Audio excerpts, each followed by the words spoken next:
Of the Fairfield Board of Education for Thursday, May 7th. Present at the moment is Mr. Mark Patton, Ms. Donna Carnell, myself, Philip Dwyer, Mr. John Convertito, Mr. Paul Fattabine, Mrs. Jennifer Maxon Kennelly, and Mr. John Llewellyn. If I could ask you to stand for the Pledge of Allegiance.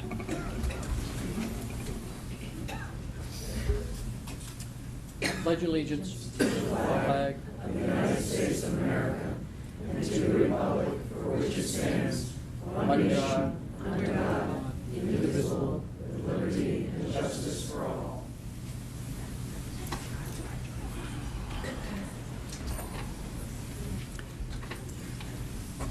As I said, Mrs. Eileen Lou McCormick is pulling into the parking lot, according to cell phone conversation. And Mrs. Gerber will be, that's on, Mrs. Gerber will be here as soon as some singing takes place. Some of you will quickly take note that we have a new nameplate here because Karen Parks, the Deputy Superintendent, is filling in for Dr. Title. Some of you in the audience know, but many of you do not, that he last week went through kidney transplant because he donated his kidney to his son Russell, and both, a round of applause. A special round of applause because both he and Russell got through the surgery quite well, as expected, as the doctors had expected, and also he and Russell are home almost a few days after the surgery, medical technology being what it is, and has been home resting about a week, and has been resting comfortably. His voice is strong, he looks good, and so there is, will be about 4 to 8 weeks of recovery. It's major surgery, and so I know that after a week, he's already bored. And he wishes he could come home, back to work, but we have said that without a doctor's note, we won't allow him to come back to work. So we wish him well, and we know Mrs. Parks will fill in for him ably, as will the balance of his staff, to help the district initiatives continue to move on as he would wish. So with that, let me introduce our two principals. And they've arm wrestled for who gets to go first, and the first person who stands up, I'll find out who lost. Okay. So the principal from Fairfield Ludlow High School, Mr. Greg Hatzitz, who will present the Student Achievement Awards for Fairfield Ludlow High School. So for the parents in the room, Dr. Hatzitz will invite the students to come up as he recognizes them. And then when we get all of the students from Ludlow up front, we will then gather them together and take a photo, which will be the time where they can try and stand as still as possible, and you as parents will want to take photos, of course. And then once that happens, we'll ask the Ludlow students to sit back in their chairs, and then Mr. Coyne will do the same thing. So with that as an introduction, the floor is yours. Thank you, Mr. Dwyer. I also would like to thank you and the entire board, Dr. Title and Ms. Parks, for placing this on the agenda this evening. I think it's so wonderful to recognize our students who do so many great things in so many ways in this kind of venue. First, I'd like to recognize 4 members of our school, Fairfield Ludlow High School, 2 who are seniors and 2 who are juniors. The 4 of them competed against 15 teams from other Connecticut high schools at the Dolan Center at Fairfield University in the Junior Achievement Business Challenge. Using a computerized simulation of a manufacturing firm, they analyzed the model, strategized, and worked to beat the clock in each round. Pricing, marketing, research and development, and capital investment decisions for a competitive environment had to be logged, and all without the assistance of their coaches. The Fairfield Ludlow team came in first place again for the second consecutive year. Each student won a $1,000 scholarship. So please join me in welcoming Isabel Chediak, Brett Dammeier, Sean Gutierrez, and Brian Damp. Please come forward.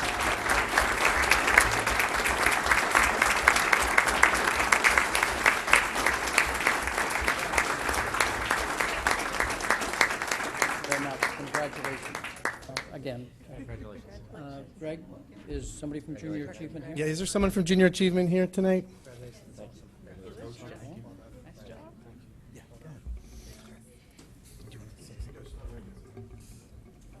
So whenever we have a guest host here who also likes to record these events for their own newsletters, we give them an opportunity to be part of a photo and have a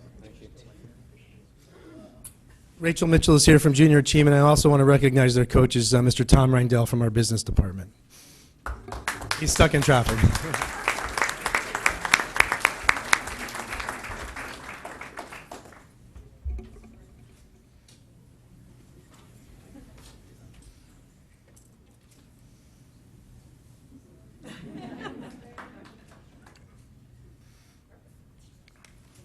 Thank you very much.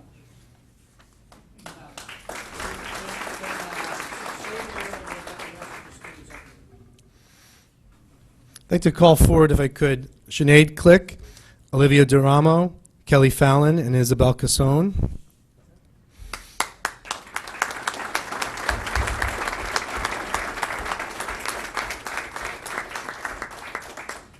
Well, we are proud to share that these 4 students will be published in the Connecticut Student Writers Magazine. Annual, over 1,100 students from across Connecticut submit entries demonstrating their passion for the craft of writing. And from this large pool of poetry, essays, stories, and drama, submissions in the poetry and prose are chosen to be published or honored from each grade level. And Olivia submitted hers in poetry, Kelly in poetry, Isabella Casone in fiction, and Sinead here in fiction as well. So congratulations to them.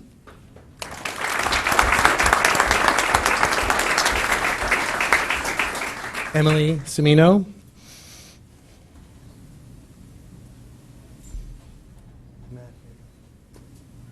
Okay, thanks. Emily is one of 5 students from Fairfield Ludlow High School who entered the National Chemistry Olympiad sponsored by the American Chemical Society. Emily's performance captured a place among the top 10 scoring students in all of Fairfield County, earning her and making her eligible the opportunity to compete at the national level. Her teacher is Nicole Martell. Congratulations, Emily.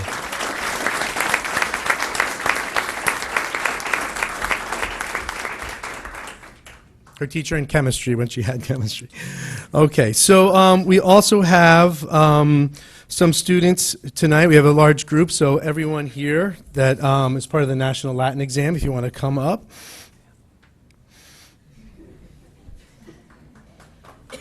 I'll announce their names.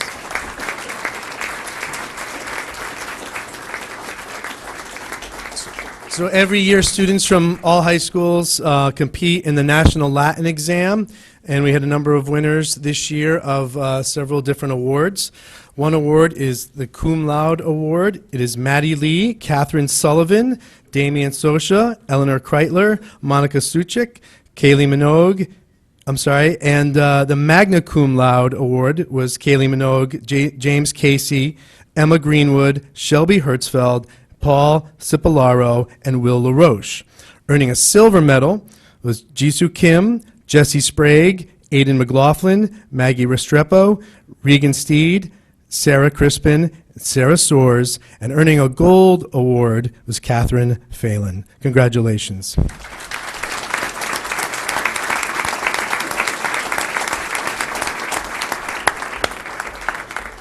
And our last group, those of you from Ludlow, come on up.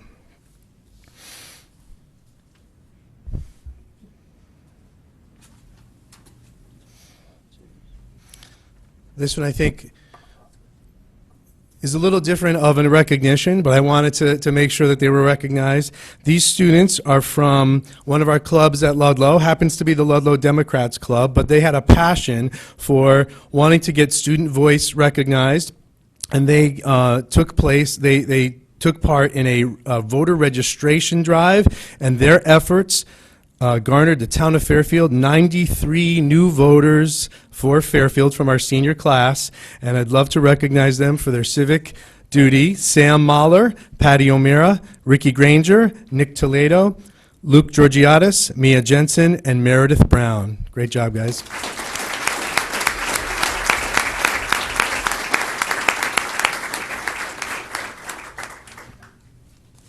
So that's it from Ludlow. Thank you.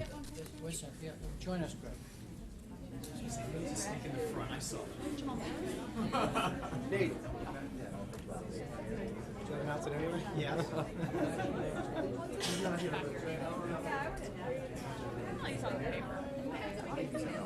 Sorry, everyone. There was one student that wasn't here tonight, but I'm told that we should recognize him anyway, and I agree 100%. From approximately 1.5 million students who entered the 2015 National Merit Scholarship Program, 16,000 achieved a semifinal status, 15,000 achieved a finalist status, and this is from around the nation. 8,000 earned the title of a National Merit Scholar. It is the it's the highest award given by the National Merit Scholar Foundation, and a $2,500 scholarship comes with it. Fairfield Ludlow High School would like to recognize our National Merit Scholar, Matt Dwelly.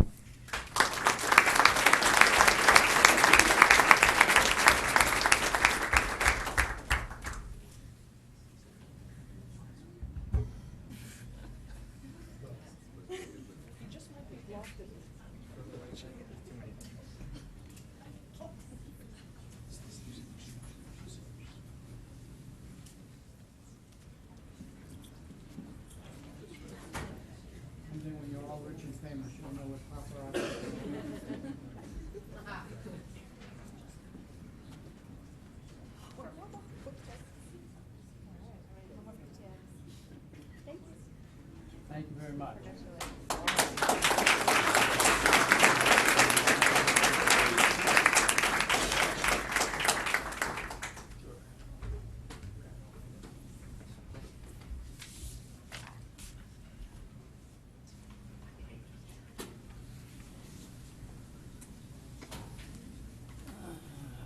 Now, as Mr. Coyne comes up, headmaster of Fairfield Ward High School, we'll give him the floor. Thank you, Mr. Dwyer. Thank you, members of the board.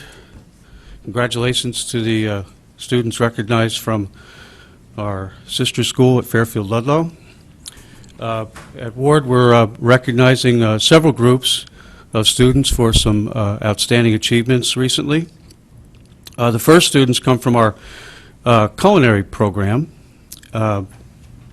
which is becoming more and more recognized, not just in the halls of Fairfield Ward, but in our state. And these two students placed first in the state culinary competition involving all of the high schools in the state that have a culinary program, and have actually qualified to compete at the national level this summer in Washington, D.C. Our culinary program is basically symbolized by our student restaurant, Barlow's, and if you have not yet enjoyed the repast of Barlow's, I would recommend that you get there soon because they're cleaning the kitchen soon as we close up. So we'd like to recognize Athena Papageorge and Eric Lamalt.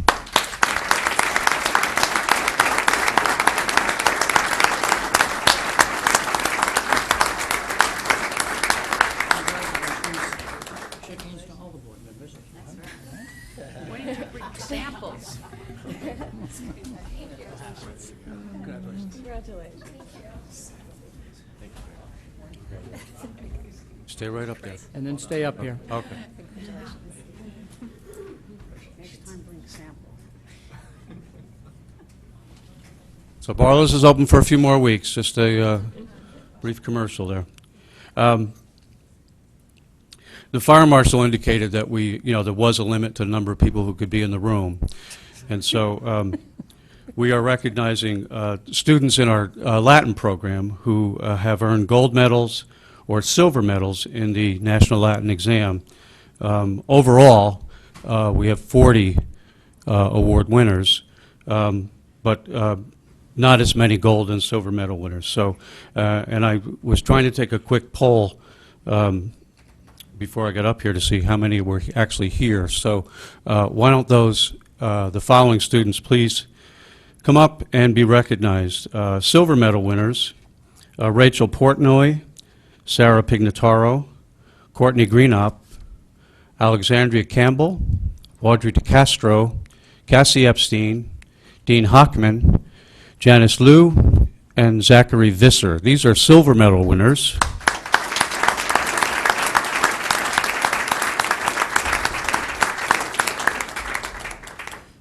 They actually just found out they're silver medal winners because the Latin program has a wonderful awards ceremony that Mrs. Scapinato and Mrs. Fedoric run just in a couple weeks, actually. So we're kind of revealing one of the big surprises. And the gold medal winners this year, Emma Vahey in Latin 3 and Ellis Hiltz in Latin 1.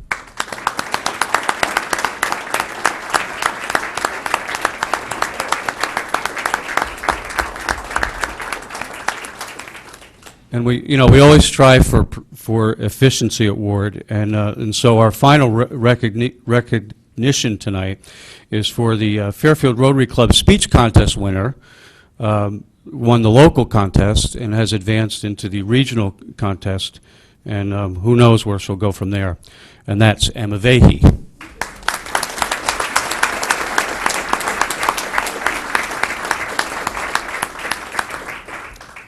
Maybe you can help me before graduation, Emma, to get ready for speeches, okay? These are the fine students from Fairfield Ward, of whom we are exceedingly proud.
You're infamous on local television.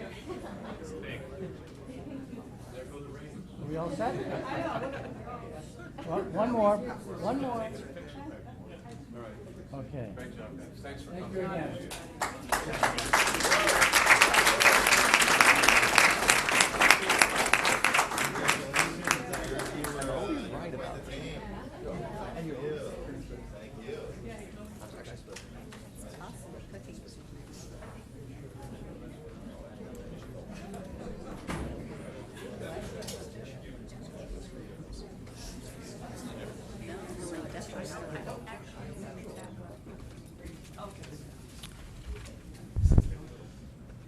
They seem to be going on to other things before I can invite them to stay for the meeting.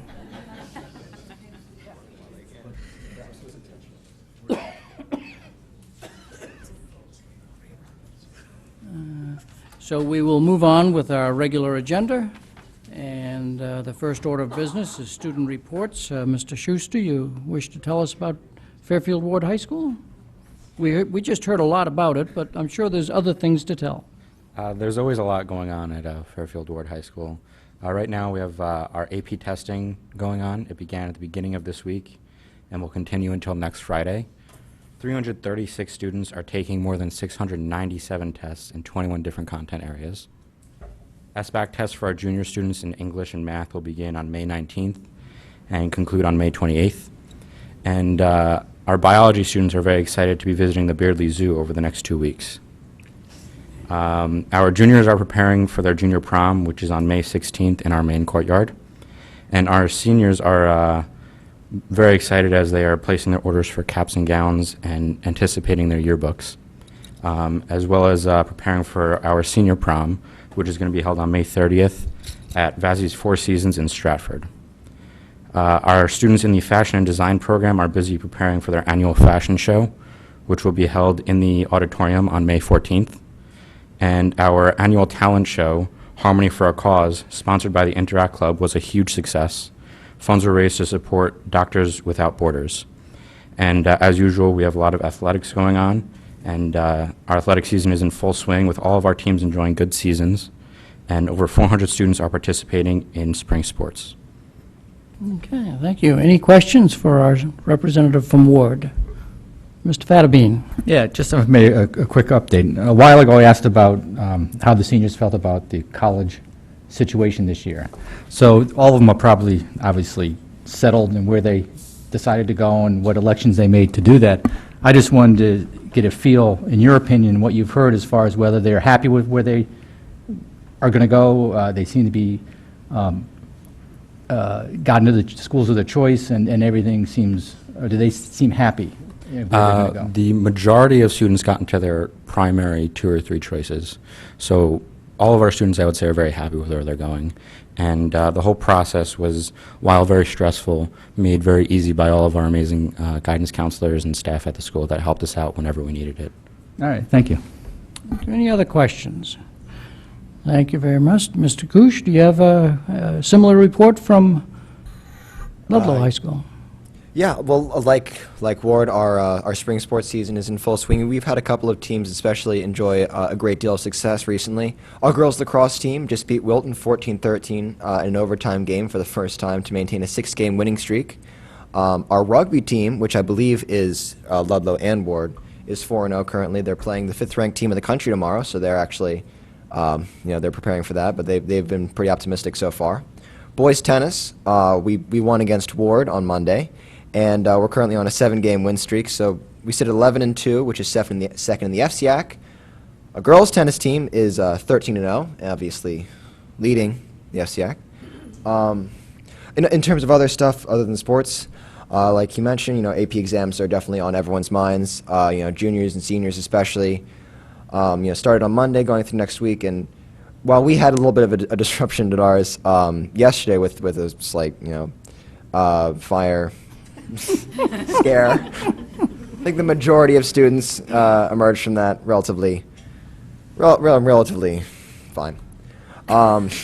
Junior and senior proms are in the next few weeks, and especially actually our clubs have been very active recently. Like was just mentioned, our Ludlow Democrats had their voting drive, which I went to and I registered. It was actually, I wanted to say, it was a very well done and very efficient. I thought that was something that was very very, very well publicized. Our Red Cross Club had 53 pints of blood donated in their spring blood drive, which absolutely crushed their goal of 30.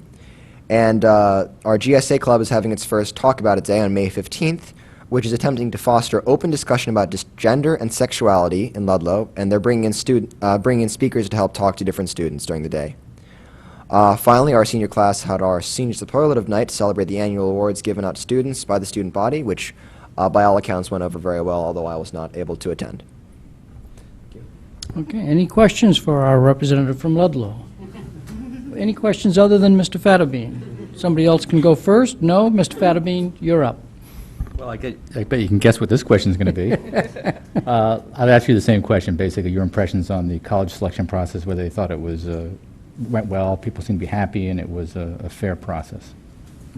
Yeah, I think it went well for everyone.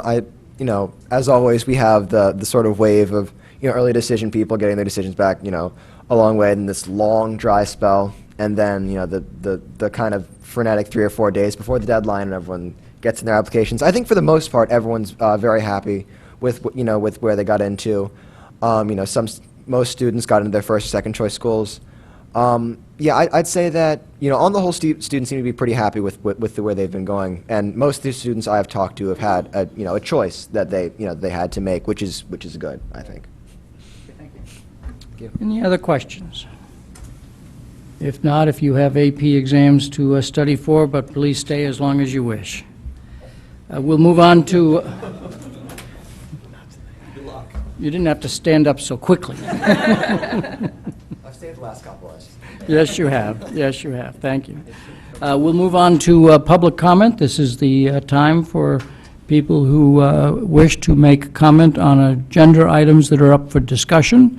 If you don't want to do it now, but wish to wait until the board discusses the agenda item and then offer your comment at that time, you're welcome as well. You're not welcome to do both. So for those who may want to leave, this is the time to come up and present. Anybody wish to come forward to comment to the board on agenda items?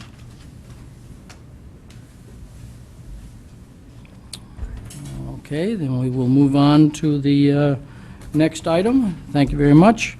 Old business, Mrs. Maxon Kennelly, I think you have two policies. We'll deal with one at a time, but I think the agenda, the floor is yours now. Make the motion? Yes. Well, let me read the motion, and then you can have the floor. Sorry. This is to approve Policy 4220 on personnel issues. The recommended motion is that the Board of Education approve Policy 4220, personnel, rights, responsibilities, and duties, smoking by school employees. Do you wish to make the motion? By Mrs. Maxon Kennelly. Do I have a second? Ms. Carnell? So now you have the floor. I've received no questions on it, so I don't think I need to speak at too great a length. I think the breadth of the new policy speaks to its need in terms of the variety of products out there, and so I'll just be open for questions. Any questions from, well, first, the seconder, Ms. Carnell, do you wish to make any comments? No? Any questions from the board or comments from the board on these two policies? I think Mrs. Maxon Kennelly got to them through them more quickly than you could find them in your packet. So perhaps we should wait and make sure everybody has it in front of them.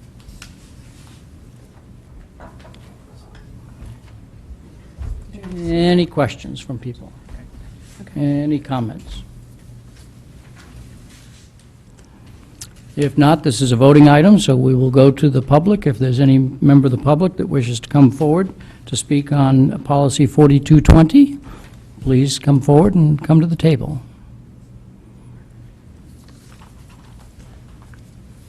Seeing nobody coming forward, back to the board, if we're ready for action. The recommended motion is that the Board of Education approve Policy 4220, personnel, rights, responsibilities, and duties, smoking by school employees. All in favor of the policy, please raise your hand. It is unanimous with 8 people here. Thank you. The second policy is regarding for students, Code of Behavior Smoking, Policy 5314, and the recommended motion is that the Board of Education approve Policy 5314, Students' Code of Behavior Smoking. Mrs. Maxon Kennelly, do I have a motion? Do I have a second? Ms. Carnell, do you have any comments that you wish to make about this policy? Only that it should look strikingly similar to the policy you just approved, just making it the same, consistent in both, for both personnel and for students. And the same opportunity, Ms. Carnell, do you have any comments that you want to make? Okay. And to the board, any questions on the policy that relates to students versus staff? Any comments from the board on this policy? Seeing none, we will go to the public. Any member of the public wishes to speak on the policy regarding students and smoking? Please step forward, come to the table. I see nobody coming forward, so we'll go back to the board. If we're ready for action, that the Board of Education approve Policy 5314, Students' Code of Behavior Smoking. All in favor, please raise your hand. Same, it is unanimous, 8-0. So thank you very much. Mr. Cullen, I think you're up at the moment. As a background, as you know, we approve projects, and then the state requires us to reapprove sections of the ed specs as they go out to bid. So these projects kind of come back to us from time to time because of the state requirements. And so these look familiar to you. That's because they have been on our agenda before in one form or another. And so the approval of the plans and specifications for Riverfield project 05. So the recommended motion is that the Board of Education approve the plans and specifications for the Riverfield project 051-0125 EA Phase 2 of 2. FF and E, as you know, stands for Furniture, fixtures, and equipment. And as enclosed. Do I have a motion? Mrs. Maxon Kennelly, do I have a second? I think, Mr. Patton, are you the liaison to the Riverfield project? Was, but Okay, so do you wish to make a, second it, just to get it on the agenda? Mr. Patton. Okay, thank you very much. Who wishes to? Sal Morbido is, Mr. Morabito, bring us up to date. Okay, this is for review for the state reimbursement process, so that we can get approval from the state to bid out the furniture, fixture, and equipment portion of the project. The plans are in your packet. Once the OSF approves our plans for bid, they will be bid, and the building committee will make the decisions on awarding the various packages. There'll be multiple packages for the desks, the bookcases, and what have you. This is just a normal part of the process. Okay, questions from the board? Mr. Convertito. This is just an FF&E schedule? Correct. Okay. Final page, gymnasium. We're replacing every single chair in that gymnasium? There's nothing there that will stay? The actual bid is written so that there's, it takes into account replacement of existing chairs. There are some chairs that do exist, and it's optional for the building committee, depending on their funds, to replace those. They are rather old, and How old? I would venture to guess that they're at least 25 years old. And the full replacement were part of the original ed specs? That's a question. The question is, it was not, the ed spec is to allow a place of assembly for the entire school. Okay, so it was a broadly written, okay. Yeah, it didn't specify buying the chairs per se. How many new classrooms are we adding to this facility? It's 7 total, 7 total in the back, and there are various resource rooms that are also being added, and the gymnasium is being extended.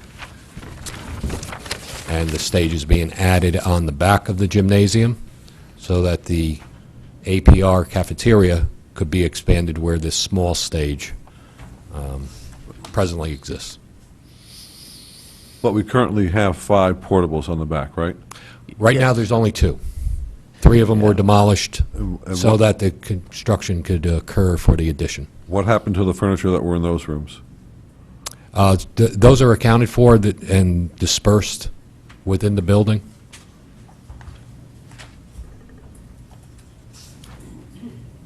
This is only for the new pieces that we have to buy or are needed, and they're broken into actually 3 packages when it will be bid out. So it'll be as there's a priority list, and as the that's based on timing of delivery of the different spaces. We get a lot of the spaces come September 1. We will be getting the final gymnasium in December or January turnover, so that there's essentially a September 1 package, a January 1 package, and then, if they can, replacement of some of the old items. And that's all based on the budget of the project. So if I'm reading this correctly, and I'm looking at, I guess it's 1, 2, 3, 4, where it shows the schematic of the classrooms. Correct. Okay, second to last page. There's only 1 classroom that we're buying chairs for, and that's the music room? Everything else is being reused from the other classrooms? These are all, I have the Well, I'm looking at... small scale black and white, but chairs for that music room are being provided. Tables and/or desks are going to be provided in the other rooms. I just want to make sure we're reusing what we had. So if I Right, look at the music room, it says 50 chairs. If I look at the first grade classroom, there are no student chairs there. There's a teacher's desk is what I look at, right? Correct. right. These are the new pieces of furniture that are being bought. Okay. No existing furniture has left Riverfield School. It's all, no existing furniture has left Riverfield School. It's going to be reused. Okay. I said no existing furniture at Riverfield School has been removed. It'll all get reassigned somewhere. Correct. Correct. All right, thank you. Further questions from the board? Mrs. Maxon Connelly, followed by Mr. Llewellyn. I'd also had that same question about the chairs. Separately, regarding the cafeteria, there are no need for any tables in the cafeteria. There's an option to buy 3 more tables in the bid package. I'm not exactly sure how they did show it. It's on drawing A11.01.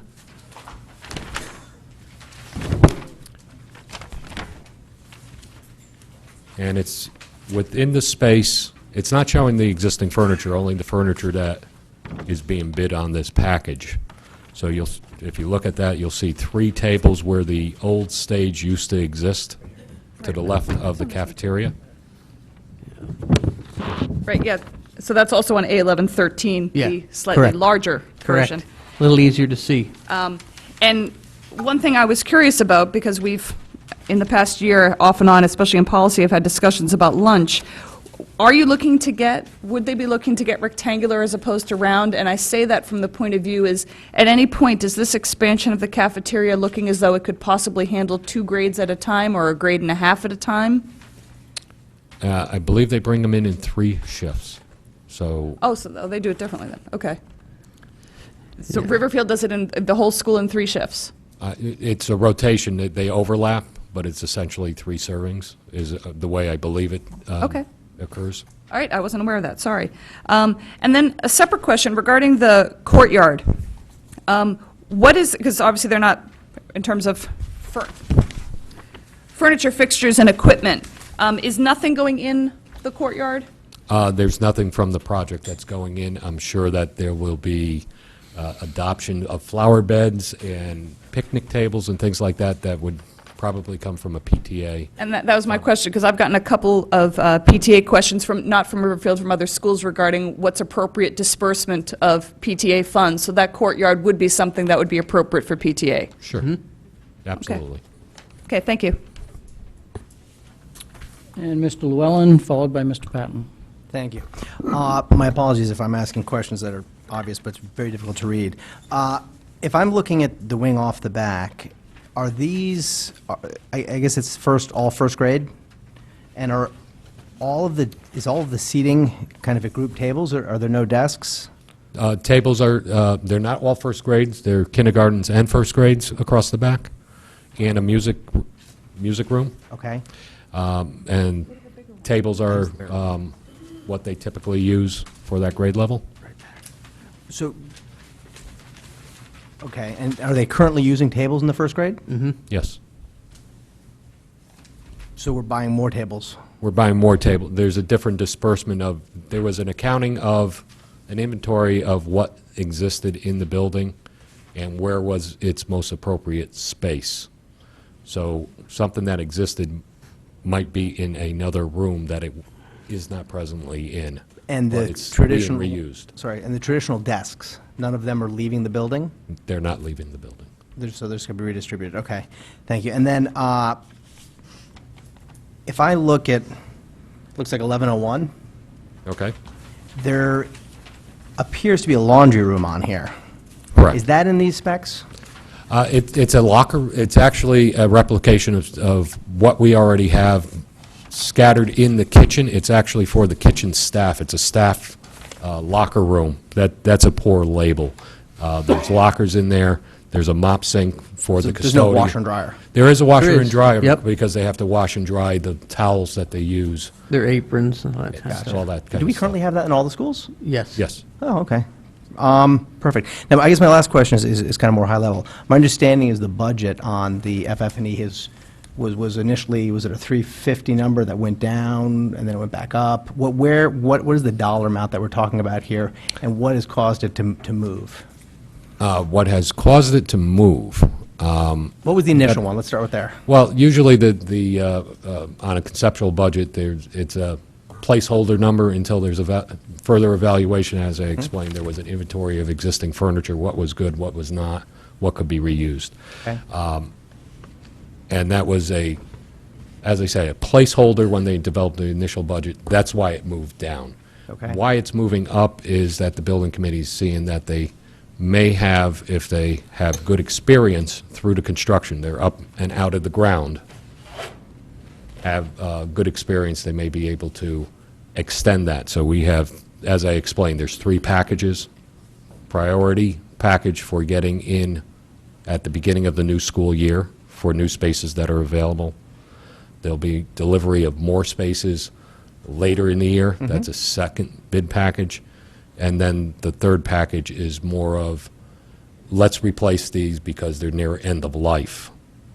Okay. And if they have good experience and it fits within their budget, they'll make the decision. So when you whether say to- good experience, we're way over budget, so what does good experience mean? Watching the contingencies, if they're all spent down Okay. on both sides, contractors and owners, And they're not over budget. Wow. things. Versus the initial bid, right? The initial, I'm sorry, weren't there a bunch of overruns for cleanup and the like? There was a change to scope because of Right. a discovery, but it's not over budget. It was a refunding based on, It was more than initially estimated because of unforeseen. it was an unforeseen Okay. change in scope, but it was not over the budget. Okay. And then, so if you break down, what is the total number now that you're looking at? For all of this furniture, Correct. up to $150,000. 250? Up to 150. Up to 150. And how does that break down between your 3 buckets? Basically, the first bucket, I believe, is about 70,000. Okay, priority, yep.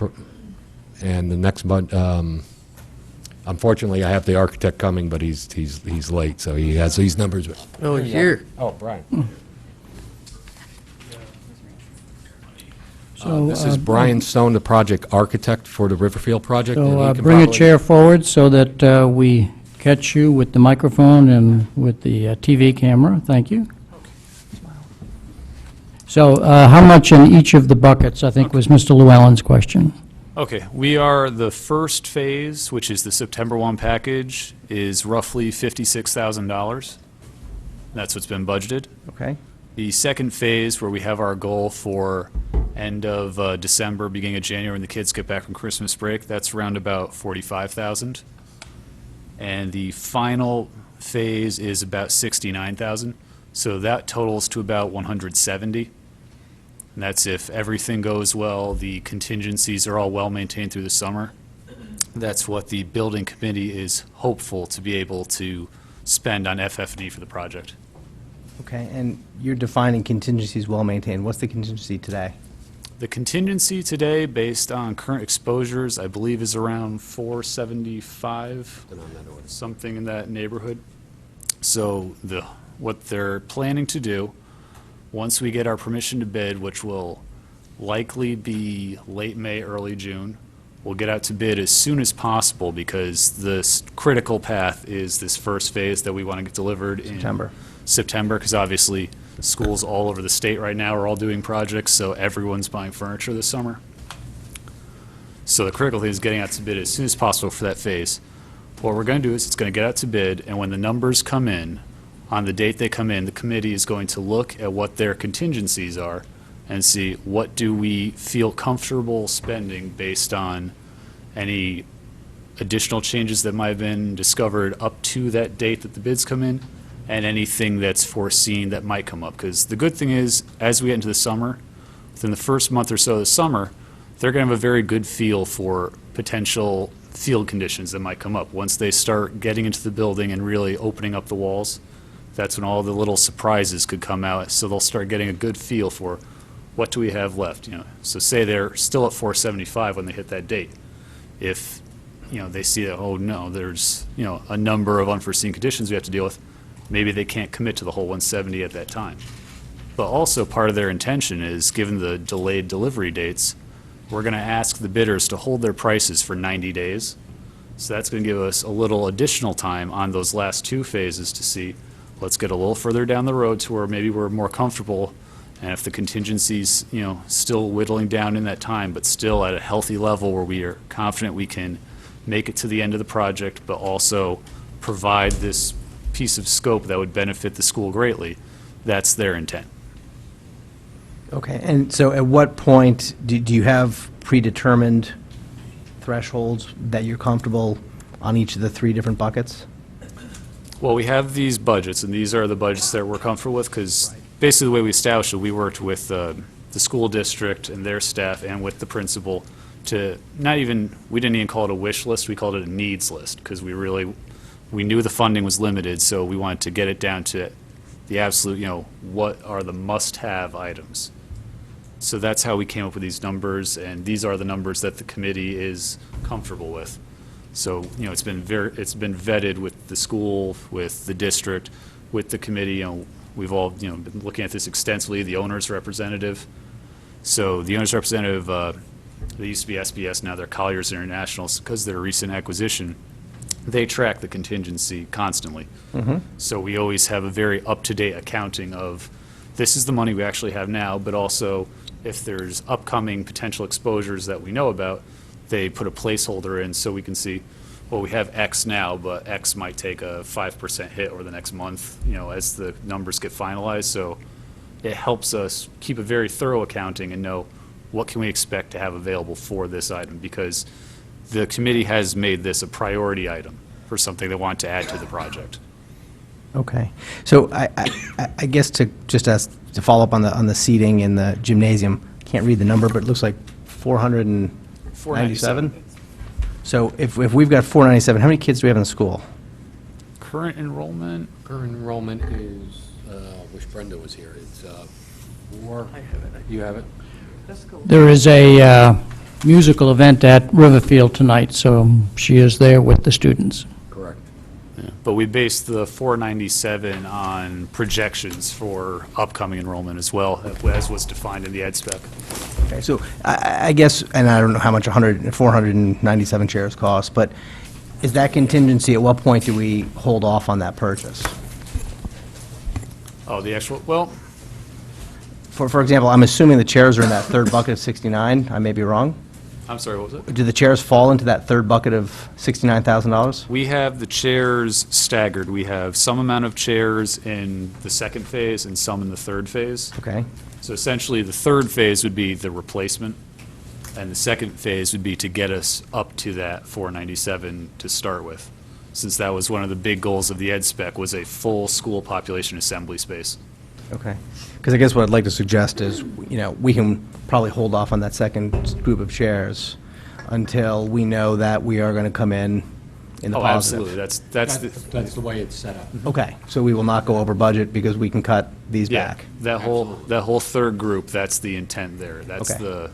if the money is still there, then we go for that, but that's kind of like the third tier priority. And the construction is expected to be completed when? It should be completed over Christmas break of this upcoming school year. So the intent is that when the kids come back, January 5th, I believe, is the first day back, they'll come back to a completely finished school. Perfect. Okay, thank you. Mr. Cullen, do you have a page there that you want to tell us something from? Yes, enrollment at Riverfield is 399 right now. Any other questions, Mr. Convertito? Mr. Llewellyn? Thank you. Okay. Mr. Patton, I think you were next. Mr. Llewellyn and Mr. Comtito covered most of what I wanted to inquire about. Just following up a little bit on what Mr. Llewellyn was saying, in terms of the time frame, I don't know if you need to walk us through it, but between us approving this tonight and then going back to the building committee and then going out to bid, is it bid then back to the building committee? The process goes, for tonight, we have already brought these documents up to the state. They were going to formally start their review after, well, should this be approved tonight, which we certainly hope it will be, we can give that form to the state, and then they will commence their formal review, of which they have up to 30 days to do it.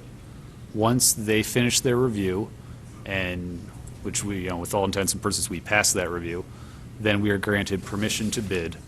At that time, we'll go right out to bid, and then when the bids come in, and the bids will go to the purchasing department in the town, the committee will review those bids and decide what to act on based on their funding.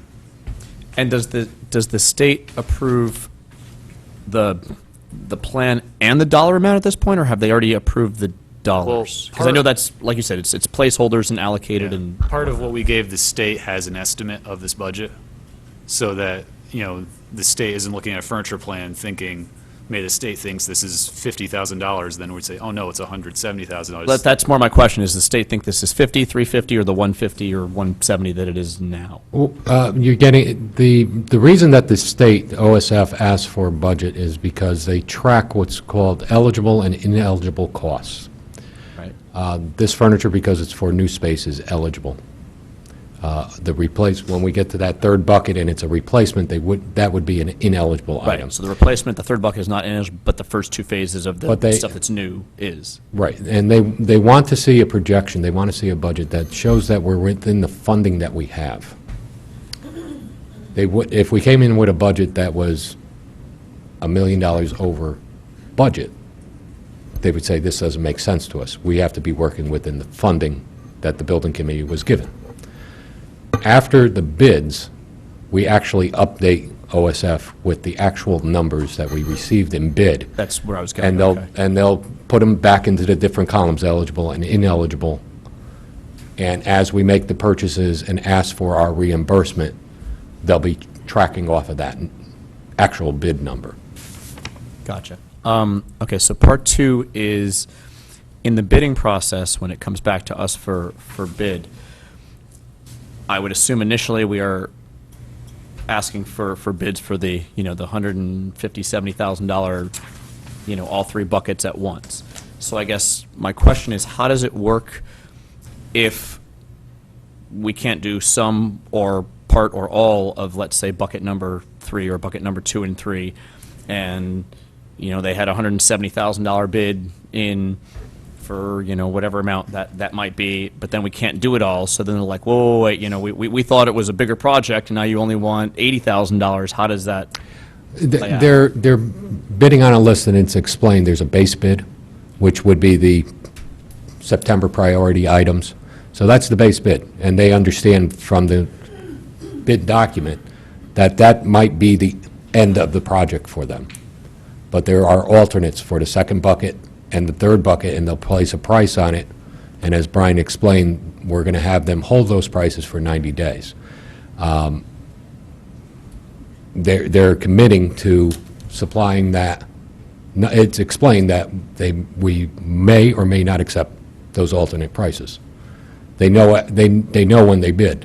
So they know what they're getting into. Absolutely. And I don't remember similar things with the furniture and fixture costs at either the Woods or Stratfield School renovations having issues like this. Is this fairly common in terms of the fluctuation or the three buckets and that sort of thing, or is this like, are we kind of each project's the same? They're unique, and you might not necessarily construct a bid for the same group of items the same way on each project. So it's a bidding strategy to control the cost that was developed in discussion with between the owner's rep and the building committee on how to best control their budget.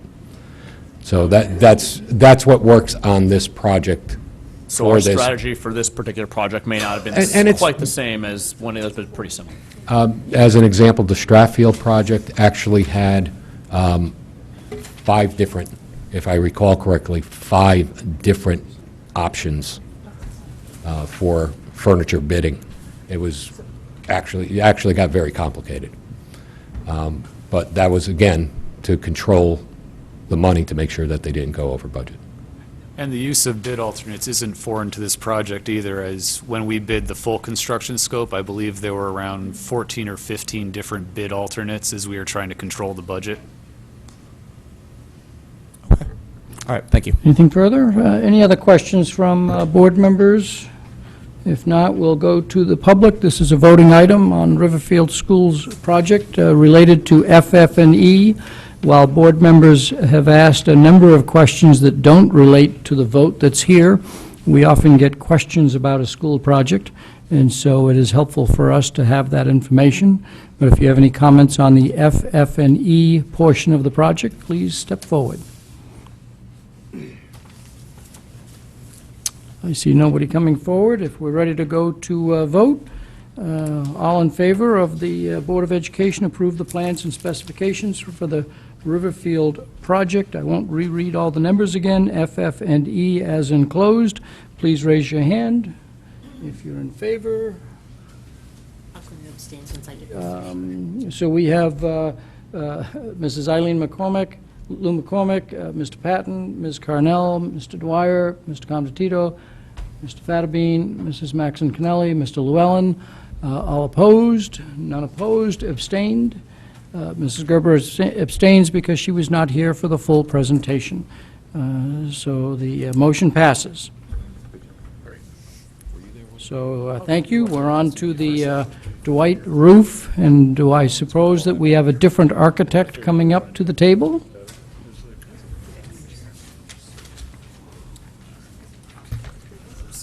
Let me put the motion on the table as Mr. Silver is coming up, that the Board of Education approve the plans and specifications for the Dwight Roof Replacement Project, TMP 051 GTLZ, as enclosed. Do I have a motion? So moved. Mr. Convertito, seconded by Mrs. Gerber.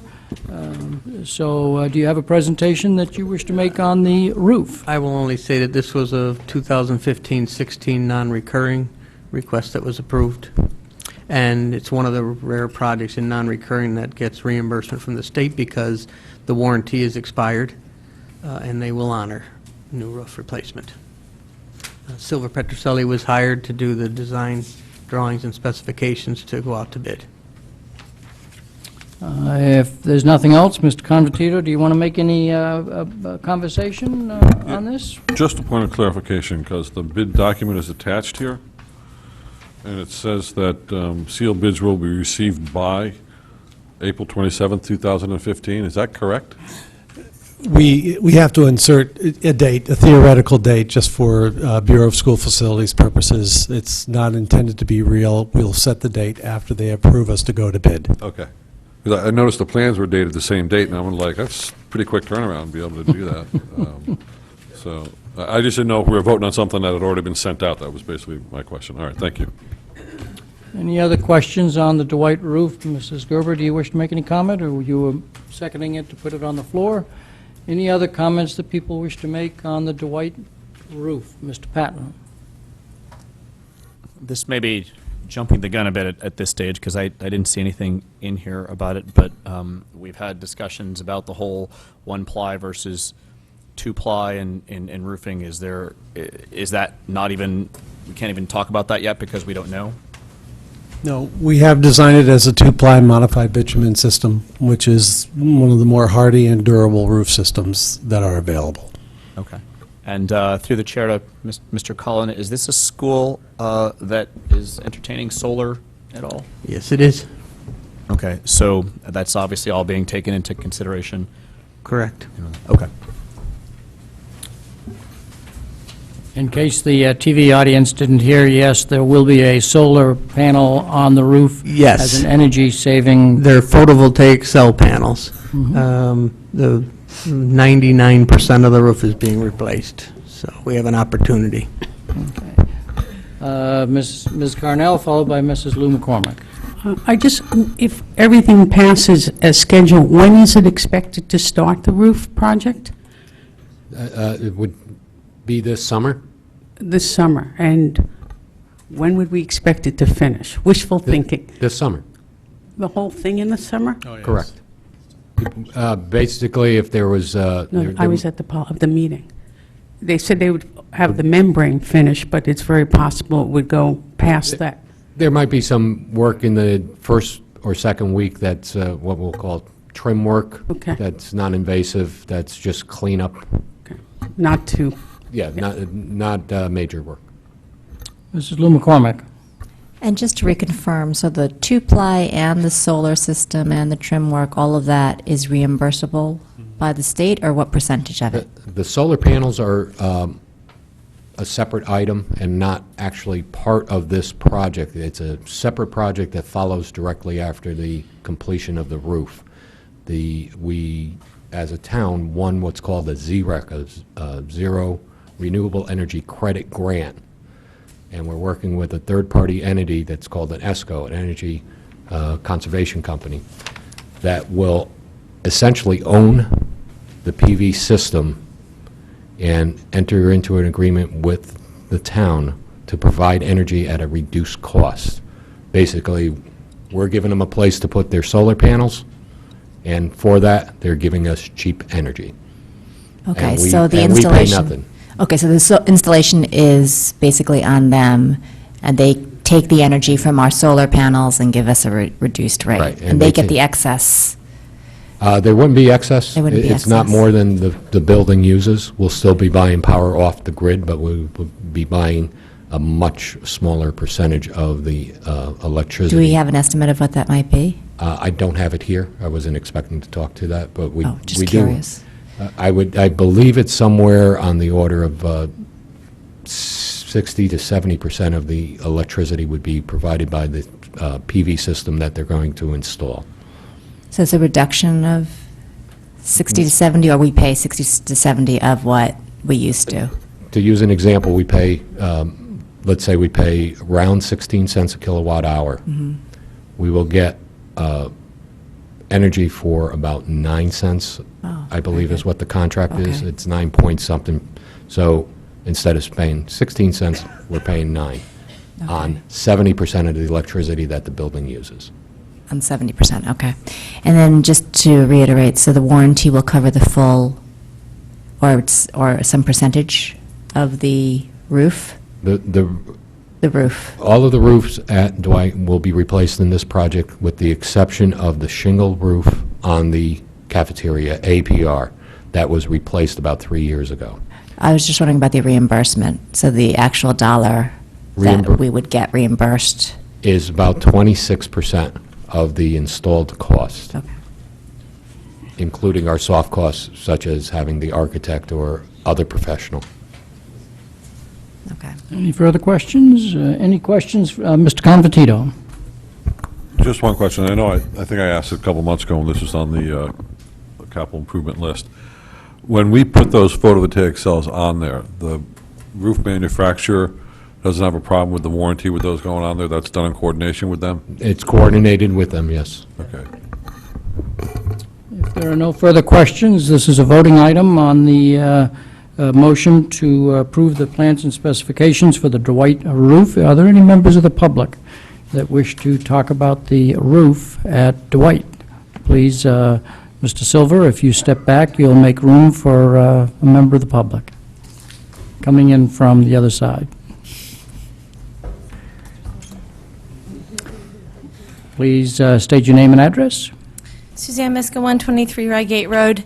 It's not that I have a problem that if Dwight needs a roof, we should give Dwight a roof. That's not what my problem is.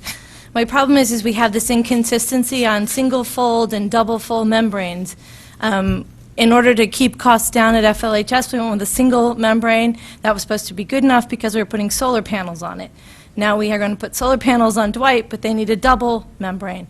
All I'm asking for is, let's come up with a consistency here. It's either one single membrane works and throw the solar panels on and we're all safe, or we need two. And if that's the case, then we really need to go back and look at FLHS where the roof flown off that time. So all I'm asking for is consistency from the taxpayers for our buildings. One of them works and one of them is okay. What's the cost differential between the two? If one was good enough to have a single membrane, are they all good enough to have a single membrane? Thank you. Thank you very much. Any other members of the public wish to speak about the Riverfield roof? Dwight. Dwight. Thank you, the Dwight roof. Hearing none, back to the board. Are we ready for a vote? I have a further Mr. question, Llewellyn. actually. Yeah, actually, could we get a comment, please, on the single versus the double? Because that struck me as well, that we were convinced that single was good at Ludlow, and here we need a double. If I can, The reason for the Ludlow project, for that being considered, was the amount of coverage of the solar panels on the roof. Approximately 85% of the roof will be covered with solar panels At Ludlow. at Ludlow. Okay. That was a unique situation. At Ward, we're also putting in a PV system, and we have a modified bit multiply roof on Ward. Granted, that project started 3 years ago before we even knew that we were going to get a PV system, but the same size system on Ward only covers about 30% of the roof. So it's a different technicality.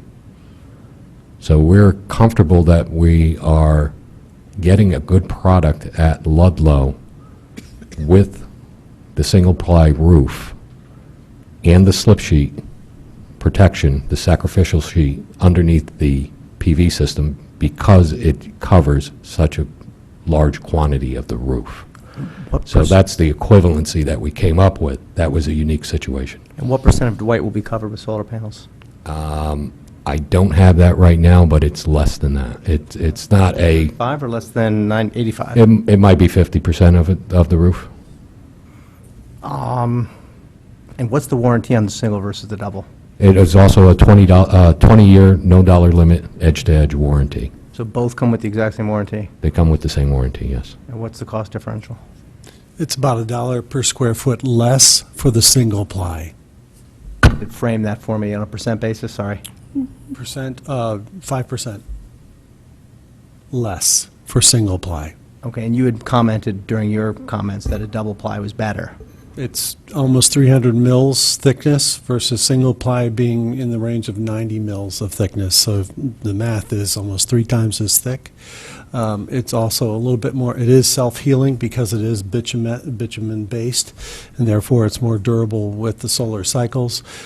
We generally look at the foot traffic when we recommend single versus multiply or the two-ply, and being a single-story school, those also are a little bit more susceptible to the climbers, unlike the 3-story schools that might be more apt for the single-ply membranes.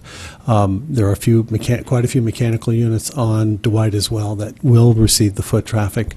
So there are a whole range of issues why we tend to favor the modified bitumen for numerous reasons, even to the degree of surrounding trees, potential storm damage, which you don't have on the multi-story buildings. Thank you. And then one last question. What's the square footage of the roof at Ludlow High School? Sorry about that. Quick math, we're replacing 104,000 square feet worth of roofing.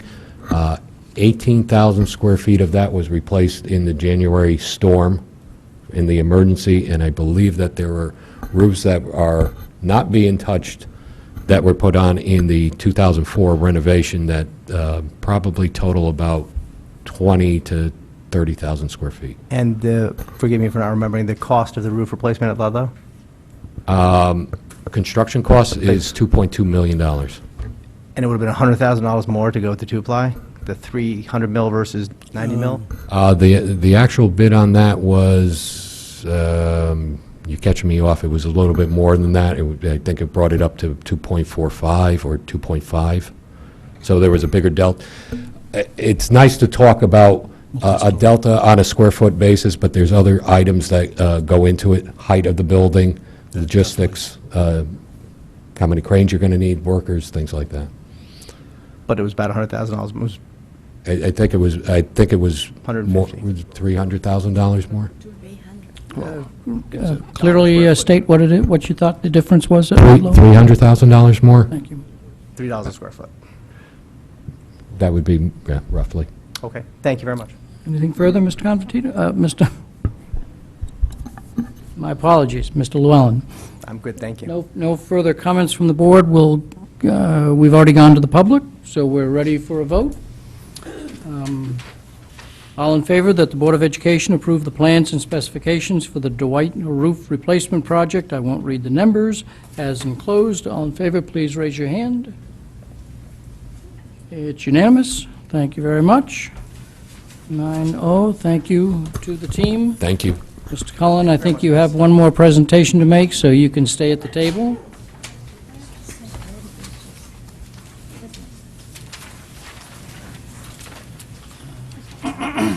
The long-range facilities plan has been before us before at various updating stages.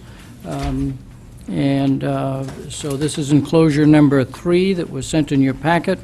No action was contemplated tonight. This is more to kind of bring everybody up to date. I would remind the board that for those who have not visited Mill Hill recently, the principal would very much appreciate it if you would visit the school. Jessica and I had an opportunity to walk through the school recently, and so just contact Mr. Cullen to make that arrangement at your convenience. And the same goes for Holland Hill School. That principal has invited people to come. Jessica and I has got something scheduled for May 15th at 8 a.m. So if you wish to join us for the Holland Hill visit, if May 15th at 8 a.m. works for you, feel free to join us. It would be helpful if you let Meg Brown know that you'll be there, so we'll have a sense of how many people will be there and they can manage the tour appropriately. Of course, if you can't make that date, we do appreciate it if you would try and make your own individual arrangements through Mr. Cullen. Mr. Cullen, do you have any comments that you want to make on the current status of the plan? Yes, thank you, Mr. Chairman. First of all, just to recap quickly what we've done over the last few months, we originally presented the original facility plan to all the board members and discussed some of it in detail. We then, from that meeting, it was requested that we do a small set of plans to discuss and look at Mill Hill Elementary School, Holland Hill Elementary School, and Sherman, which has a Phase 3. Those are the 3 major items that are in the waterfall, and we need to decide where their placement is. We also discussed not doing those 2 schools as a 504 enrollment.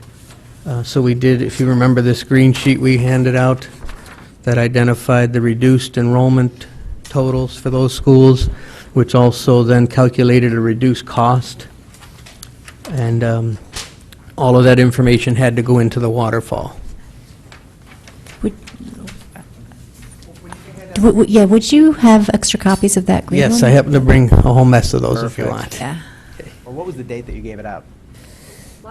Last time? February 16th. Oh, they brought back to March.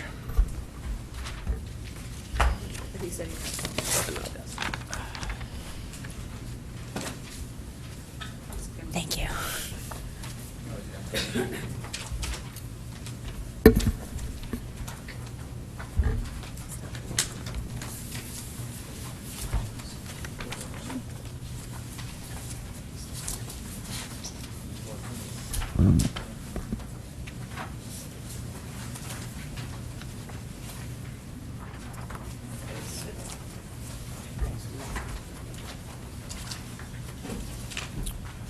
So as I look at the green sheet, all 3 schools with the top line were scheduled for 504 student capacity. And if you look at the line right underneath the green section that says BOE meeting, Holland Hill has gone from 504 to 462, Mill Hill from 504 to 441, but Sherman has remained scheduled as a 504 school. Am I reading it correctly? Yes, you are. And this was critical because when we looked at the waterfall schedule for the revisions, not only placing the schools in the right appropriate years for the request, we were able to reduce some of the costs. So you'll see those on the new waterfall schedule. Some of the other things we had to update, we at that time, last month, had all the new information for the Fairfield Ludlow High School project. So those costs were changed and revised. What we did was we increased the cost for the renovation and addition at Fairfield Ludlow High School, and we moved the window project a couple years out because the building committee is still trying to decide on the window part of the Fairfield Ludlow High School project. So you'll see those as you look at the years 15, 16, 16, 17. We also had changes with the system-wide security and safety infrastructure. You remember all the meetings we had with the town bodies. That was broken into two pieces. So we were able to make those revisions for those 2 years. We know that we got in 15, 16, $1,752,000 approved, and we have a gentleman's agreement that we can ask for the remainder, $1,470,428 the following year. So we were able to do those. So the intention, from what we heard from this board, was to move Holland Hill to 2016-17. So you'll see that in the top of the waterfall schedule in orange with the new costs. Under that, you have the now Ludlow High School windows, which have got pushed out. We moved in a Fairfield Woods Middle School roof that's giving us a lot of trouble and failing quickly. That was 2 or 3 years out. The system-wide security and safety, we added some non-recurring things, Woods Middle School elevator, Ludlow High School boilers that remain, and a playground upgrade at Dwight.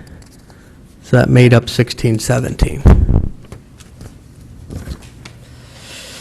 And then if you turn the page to page 2 on the waterfall schedule, you'll see in a magenta color in 2018-19 Mill Hill Elementary School. So that's where Mill Hill ended up and got switched with Holland Hill.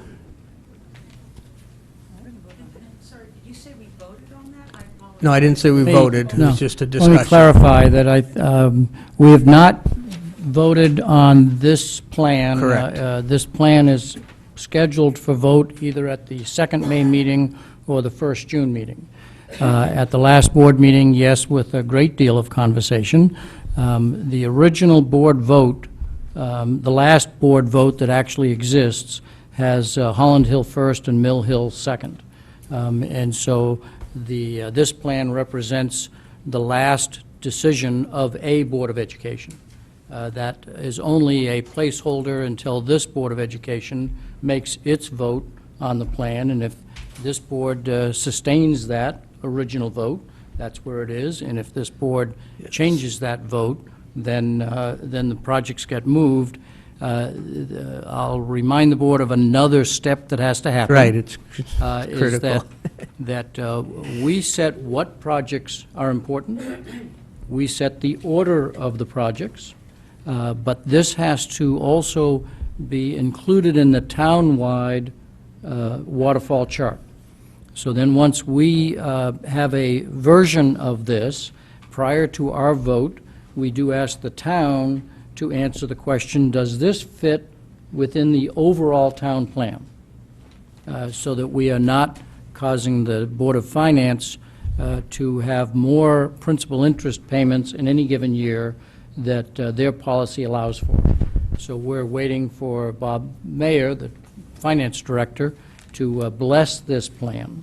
Now, when he blesses it for that particular day or month, because there are constant changes with projects of the town. There are changes with projects for the Board of Ed as new bids come in and new costs are known and new projects are known. And so we have noticed that this is a dynamic document. As soon as we vote it, a month or 2 or 3, it may require a subtle change among the minor projects, not the major projects. And if the town changes its guidelines for any reason, well, then the board would have to revisit this.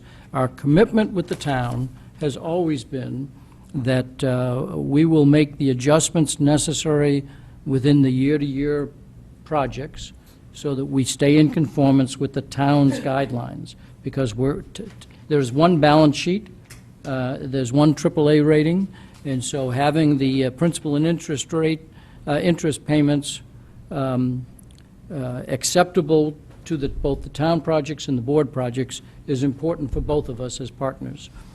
So no, we have not voted on this yet. That's coming up in another couple of meetings. And Correct. I think the one last piece of information that we are looking for is confirmation from the town. I believe that they are comfortable with this at the moment, but that they're doing some final looks before they say further. Correct. Does that answer your question, Ms. Carnell? Okay. If I might add, the other critical piece is if we can decide on the waterfall schedule, I can then update the facility plan to match it. And then I'll bring back both to this board for approval. Ms. Lou McCormick, did you wish to talk? I just want to clarify the numbers. I'm sorry, I know you just went through them. I was looking at something else. I just want to make sure I understood this correctly. Your total cost estimate figured versus your reduced... You're on this I'm sorry, document or the... I'm on the green sheet. You're on this document? Yeah, this one. Okay. If it's okay, I just want to clarify my understanding of this. So the total project cost is what was in the waterfall allocated. Is that right? What we Correct. originally had in the waterfall. Correct. The total cost estimate figured for new square footage is what we actually estimate for 504? Or is this for 504? The line Yes, above it? but it's based on the square footage up above it. For the 504? Yes. Okay. And so the 9360 for Holland Hill is to accommodate for the 504. But if we were to adjust that, as we discussed last meeting, to 462, then the new square footage would be the 7760, which then would reduce the 4.6 to the 3.8. Correct. So the 3.8 is really the new proposed waterfall number versus the 9.96 that we currently have allocated? No. The No. $3,833,000 is the new estimated figure based on the 7,760 square feet. Right. If we were to approve that, or approve the 462 allocation, would that be the new number that we would propose for the New waterfall? total cost is right below it, $9,175,27. Okay. So then I guess my question, so what is the differential between the 9 million and the 3? It's the common space, bathrooms, it's other spaces in there. It's not just the square footage of the classrooms for the enrollment. The Okay. APR work, the code updates, there's a whole mess of things in there. So But this it is did reduce classroom the cost. only? I see. Okay. All right, so then the Mill Hill goes from 15 million down to 13.3. Correct. All right, I understand. Okay, thank you. Anything further? Other questions from the board? Mrs. Maxon Cannelli, followed by Mr. Llewellyn. Okay, few questions I'm trying to, I was matching the old one with the new one, so I just wanted to check on a couple of things.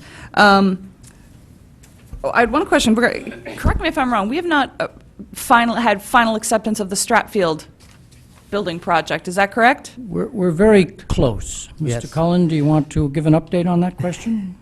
Yes, we are close. We're working with the first selectman, who's working with the building committee chairman, to get a letter to Dr. Title to bring to the board to accept the building. There's 4 outstanding items. Right, and I thought some of those items had involved, for example, that front retaining wall, or that was not one of the items? No, it wasn't. Not the staircase? No. Okay. I could go over the 4 if you want that are outstanding, but what I did is I've been putting things in non-recurring that I think are going to be coming up in 5-10 years. The front retaining wall is intact and doing well now, but I have to project in 10 years we'll still be in that good a shape. Right. So that's a new item. But wasn't there money left with that building committee? There is money left with the Stratfield Building Committee. Okay, but it's, the point being, it's not sufficient to take care of any of these 3 Stratfield items? No. Okay. And then I had to ask out of curiosity, I know this is looking ahead to 2020, you don't even need to turn your paper. Is this the same Sherman Building Committee for the duration? Because if so, a special hats off to that group. It is different. Oh, it is, It's okay. the Special Project Standing Building Committee. 'Cause that's some serious durability. I'm not sure the first selectman, if Phase 3 came up, would assign it to the same group. He might assign it to the same building committee. But those people do retire or leave, and the new ones get voted in. Okay. I'm actually still going back and forth between the two, so I'd like to hold on any further questions right now. Okay, Mr. Llewellyn? I guess as we sit here and we're going to be asked to vote at some point as to whether or not, Holland Hill or Mill Hill would be kind of flip-flopped on here. It goes back to a question, and I think I missed the prior meeting that this was discussed, so I apologize. But I go back to the question where, here we have Riverfield that was built to a 504, yet we have declining enrollment there, at least according to MGT's projections. And we're at kind of its max right now at 398, and it's expected to decline. How is that being taken into account here? I mean, we've got, depending upon how you look at either the Fairfield Public Schools functional capacity or MGT's functional capacity, there's a lot of excess capacity at the elementary schools in town. Yet we're talking about additions in addition to renovations. We had talked before about doing an analysis or a study as to what are the options. What does the redistricting do? What does it cost? But, here we are being asked to choose between a $9 million project and a $13 million project, and we've got a whole bunch of million projects in between. What are we doing to take a look at this thing globally as opposed to just saying, oh, we're over capacity here, oh, it's a whole 2 miles away? That might actually be a solution. I don't think we should be voting on anything until we understand what the ramifications are, because we've got somewhere in the range of, 300-plus seats, excess capacity at the elementary level. One of the things I would say to you is we do look at the enrollment and the capacity of the building. Some of the other things we have to look at is the age of the building, being 60 years old, doesn't have all the up-to-date building code issues, fire code issues, sprinkler systems. A lot of our elementary schools still don't have mechanical means of fresh air, which is a new requirement. So we're looking at the enrollment, the steady enrollment, what it's doing up or down, and what does the building need to bring it up to today's standards and codes. And I'm not challenging the renovations. I'm questioning the concept of the additions. And do we actually need extra space if we've got a brand-new building in very close proximity and you move a few roads and you can save $5 or $10 million? And then, what ends up happening with that excess capacity? That's not a good use of assets. Can I ask a question, add on to your Please. comment? Mrs. McCormick, if you, out of politeness, would I'm sorry, I wanted to ask for recognition, but yes, please go ahead. Sorry, can I ask for recognition? Yes, please. Yes, thank you. So based on that comment, then, can we then, if we just did the renovation with no new classrooms added, does the 4.6 and the 8.3 for Holland Hill and Mill Hill respectively, they just are classroom addition costs, correct? Correct. They'd be classroom and probably the APR work to increase the APR for students, the gym, moving the stage, that's in there for that. Oh, that's not part of the difference between the 4.6 and the 9.9? Right. That's all student activity items in that square footage. So is it possible to get what the projection cost is without the classroom added capacity? Yes. Just the needed renovations? Yep. If you remember, when we do these, there is a sheet in there with a breakdown, and it identifies the building square footage cost, soft cost, contingencies, and everything broken down, but we can do that. Yeah, just because, our numbers aren't good. Like, just one number for each of them would be just so that we can, easily compare on the spreadsheet. That would be really helpful. Sure. If you could. You were still in the middle of conversation? No, I just Comment, have questions? one request for next time we see this. Can you please carry the legends to each page for us? Do you know what I mean? It's just, it makes it a lot easier if we can kind of match it up as opposed to trying If to follow the the colors. school and the project columns That'd could be be awesome. moved to each page, that may bump everything to yet more paper. but No, because yes. they're blanks in the first of every column, so there's plenty of space. If we could just do it, that'd be great. Okay. Do you know what I mean? Yeah, no, I understand. Perfect, thank you. Anything further? I want to clarify if I, no, Mr. Fattabine, go ahead. Well, just in that line, a similar request, could you get like a key for the color code? You know, we have different colors identifying different things. It'd be nice if this on the document had a key to what those colors meant. Yeah, the color goes to a school project that is funded over multiple years. Right, but some indication like what the yellow means it's funded over X period or it's Each linked to school this has its school. own color if it's funded over Right. multiple years. So you look at, All on right, the so I front get it. page, if you look at Riverfield in blue at the top, you go down below and you see all the blue is the drawdown of the funds. Okay. One project. Includes all one project for that particular school. Correct. And consistent with the document, all right. I recollect that now, I just, I want to clarify that you were commenting that not getting into the colors here, that Holland Hill is scheduled for 17-18 and 16-17. 16-17, and the next school is 18. scheduled 18. 18-19, correct? Correct. Okay.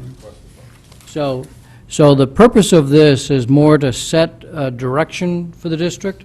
We are not approving the individual projects. Correct. We're just setting the direction.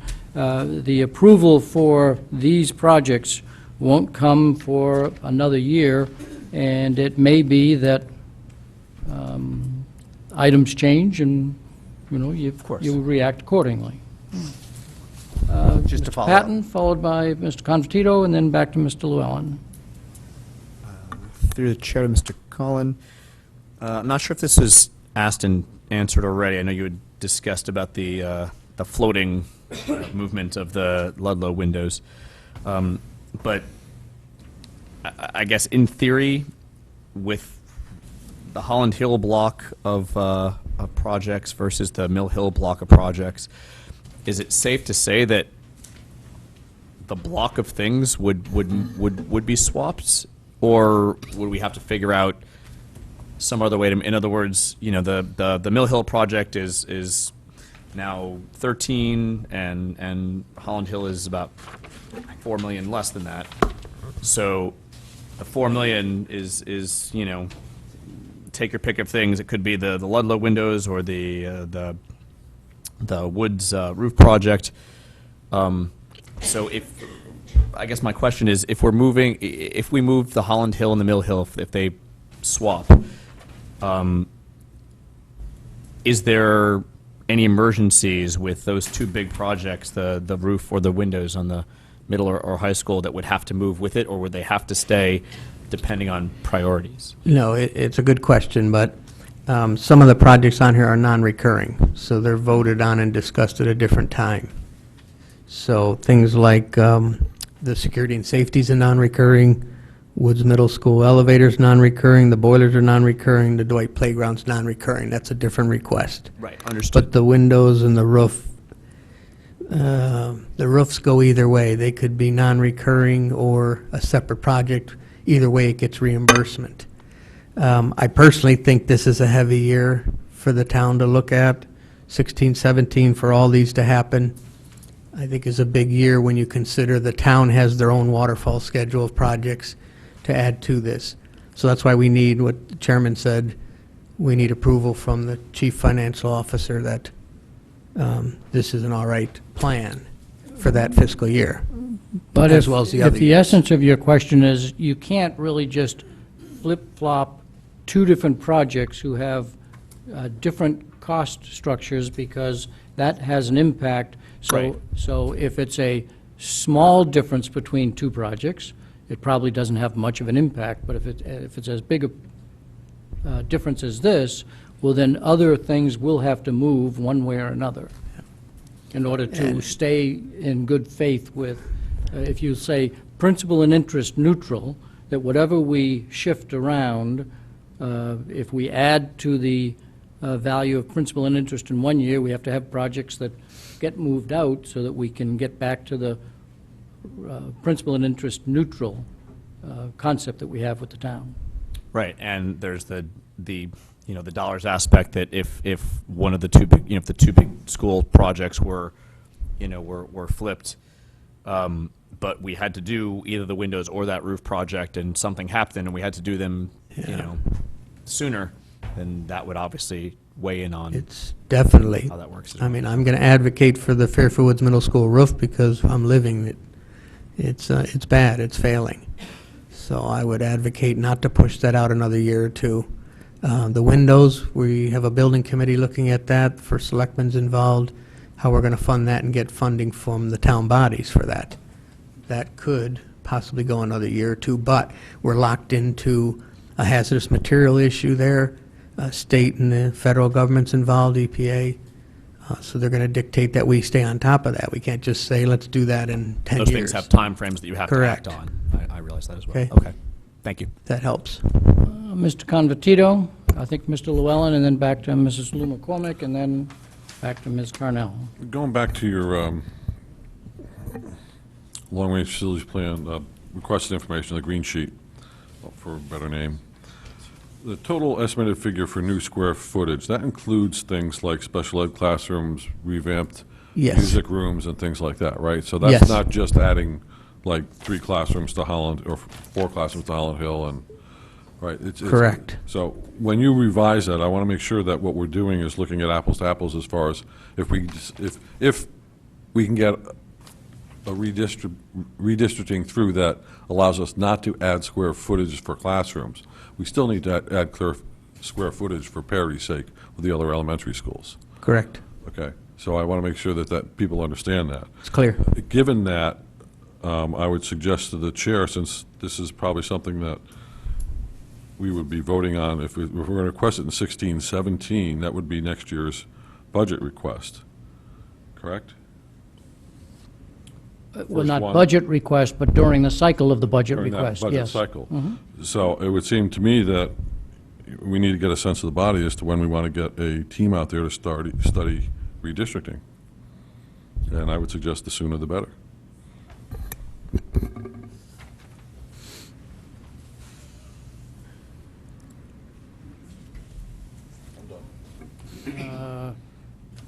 Mr. Llewellyn. My point was, not dissimilar to that, but in the sense that, you've got 2 schools here that we're growing, where growth may or may not necessarily be needed.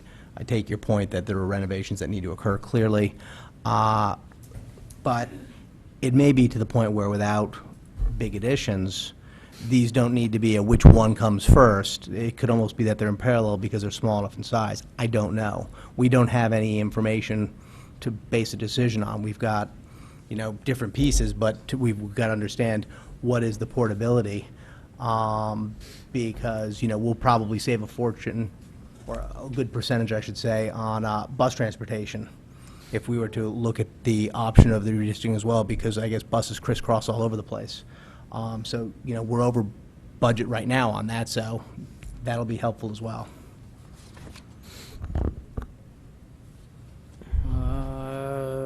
Mrs. Lou McCormick, I think you were next.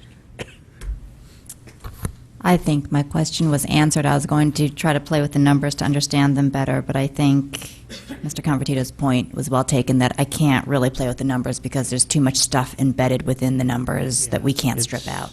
It is, I agree. Yeah. Until I can do one of those breakdown sheets for each of those 2 projects. Yeah, okay, great, thank you.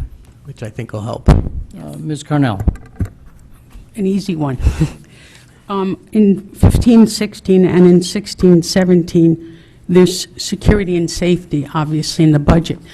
Aren't we reimbursed for part of that from the state? Not in these 2 line items. There are grants we apply for each year. We were awarded one last year. This past year, we weren't. It went to some private schools, but we're going to apply again. But that's not part of these. And then just the last question, because of the renovation going on at Ludlow High, throughout the next 3 years, it looks like bathrooms, boilers, couldn't that be done during this renovation so that, it's always more cost-effective when the people on the property are ready to do that sort of renovation? Like, aren't you doing part of the bathrooms through this renovation No, at Ludlow High? no, And you're not adding any either? nope. No, but when we talked early on, originally, an old waterfall schedule had all the Ludlow High School projects separate. We had the roof rolled into there when the warranty was expiring, when it was failing. We had the bathroom renovations, because the two high schools, we've been working at the elementary schools, we know the two high schools at some point do, they're 60 years old. And then we had the renovation in addition, knowing the enrollment was coming from the middle school feeder pattern.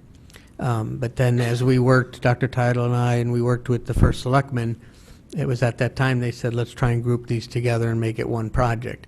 As we did that, it was decided at that time we should probably hold off on the bathrooms. And then we had the roof blow off through that storm, so that it increased that severity, and it kind of was decided that way. So, I mean, ideally, I'd love to see it if we could look at a school and do everything I want to that school at one time. But it's not being fiscally responsible to do that with a district this size and 17 school locations. Well, that was exactly the point of being fiscally responsible. Wouldn't it be more cost-effective if some of these things can be done at the high school while they're there? Certainly, They're disrupting the school anyway, let them, There's some economy of scale when you're bidding a project, getting all the contractors there at one time, and all the construction administration is happening at one time. But you can't always do that when you're looking at a school, especially a school as large as Fairfield Ludlow High School. Okay, thank you. Mrs. Gerber, followed by Mrs. Maxon Kennelly. Yeah, well, I guess just one thing that everyone should keep in mind, I'm just thinking, because having been just at Mill Hill yesterday, there is the whole portable issue, because there are 5 portables there, and some of them are really old, and the same with Holland Hill. They have fewer portables, but even still, if you took those 3 portables away from Holland Hill, their capacity would be, was it 315, I think? Correct. You're right. Right. So if you didn't add any space, that It's still school- undersized. Well, and also right now, they're at over 400 students. Correct. So that would be quite problematic if you didn't add classroom space to Holland Hill. Even if you wanted to or were able to look at a redistricting, that's still a tremendous number of students that you'd be over capacity. Correct. And, Mill Hill, it's not quite the same because the numbers are slightly lower, but it's still, you have to keep the portables in mind, that they will eventually have to be taken away one way or the other. And if you don't add that classroom space, you're at a huge deficit in terms of That's correct. classrooms. It's a good point. We keep the portables in mind, and we keep the original building capacity in mind. A lot of the elementary schools' original building capacity is in the low 300s, and even our enrollment, as it goes down, is still going to be in the mid to high 300s. So you need to consider that.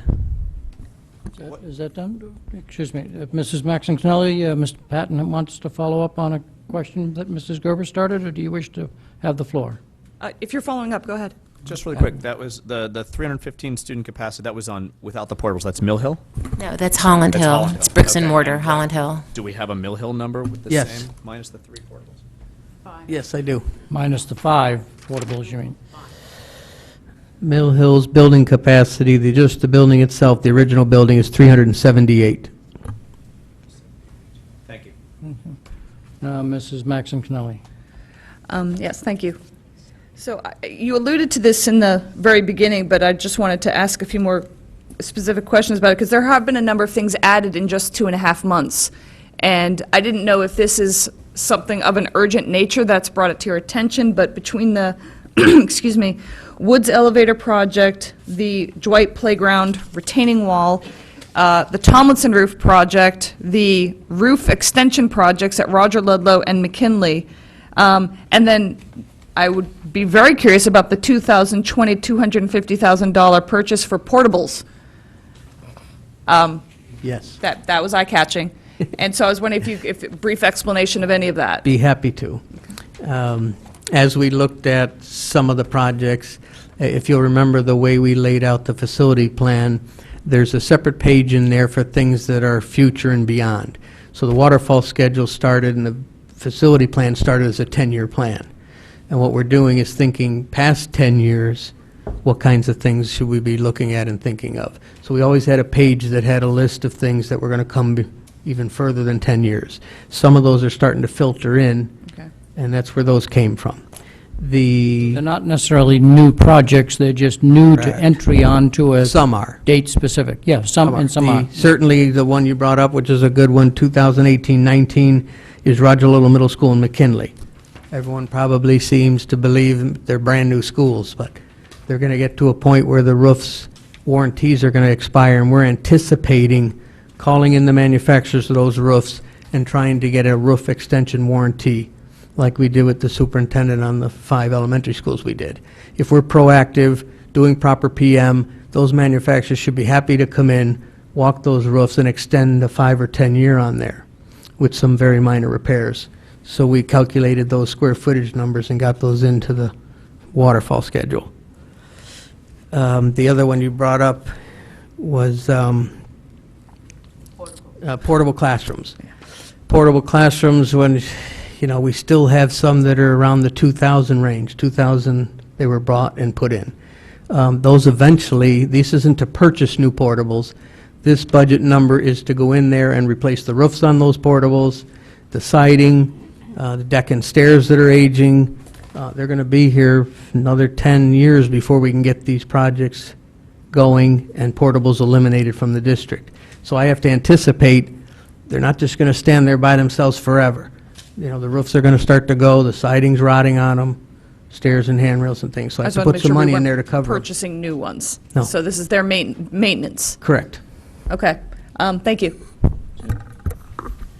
Mrs. Carnell? How many portables do we have now? I know there's 5 at Mill Hill. There's 3 at 15 Holland. total right now in the district.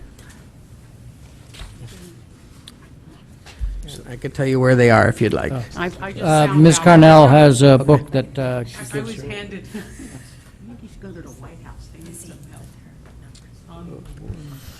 Anybody else wish to ask a question while Ms. Carnell is looking at that sheet? Mr. Llewellyn? To get back to the functional capacity of the schools, you had said that Mill Hill was 378, and what did you say Holland Hill was? 315. 315. And that's brick and mortar? Correct. Okay. Because the MGT report, I think, has something different in it. It said it was 336, but it agrees with you on the Mill Hill of 378. So the numbers I was quoting before of all those vacant seats throughout the district, that's brick and mortar only. Because Correct. last time we asked the question, the numbers that were provided were brick and mortar, not including portables. So even without any portables in town, at the elementary level, there is still going to be vacancy on the Fairfield Public Schools functional capacity in 2 schools of over 100, and in one school of 75 and another one 84. So we've got significant capacity available at 4 of our schools starting in September when the Riverfield project is completed. Yes. Thank you. Now, Ms. Carnell, did you got the answer you wanted, or you're done? Okay, so that's it. If there are no other conversation, this is a discussion item, and people from the public are allowed to come forward if they wish. Shall I go to the public? Go to the public. Anybody from the public wish to come forward, please come forward and state your name and address.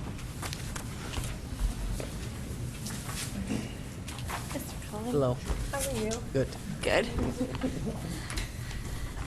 Suzanne Miska, 123 Rygate Road. Okay, FLHS windows, those are off the table because they're getting done.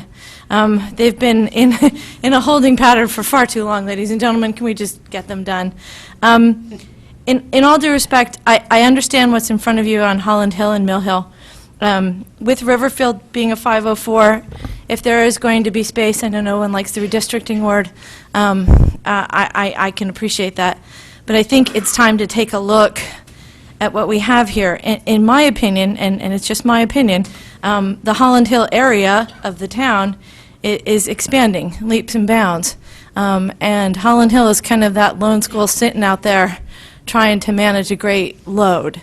Where I think, in all due respect, although I have family members at Mill Hill, Mill Hill, Dwight, Riverfield have that triad effect, and I do think there's movement. If you've got seats, I think, in fairness to the taxpayers and looking at some of these numbers, it's worth taking the step back and deciding if that's a possible potential. On Holland Hill, I don't really know that you have that kind of room. I just think that area is just going to continue to grow, and it might be something that a commitment has to be made after looking at the entire school district to go funding in that direction. I think, unfortunately, as we've looked at a lot of these facilities plans, we kind of put Band-Aids on things or move things around, and I think as a taxpayer and as a parent, it might be helpful to stop and just take a bigger look at how the town is expanding, where you've got seats, and what can work or can't work before you delve in this direction. Thank you. Any other member of the public wish to come forward and talk about the long-range facilities plan? Hearing none. Thank you very much for this discussion. Mr. Cullen will, I'm sure, has taken notes of what questions have come up that may need a response, and this will come back to the agenda at some point by the end of the year. Our plan right now is either the second meeting in May or the first meeting in June. Certainly, if you have questions in between time that come up after tonight, call Mr. Cullen directly and try and get answers. We're now on to item D, presentation and possible action on superintendent's recommended budget adjustments.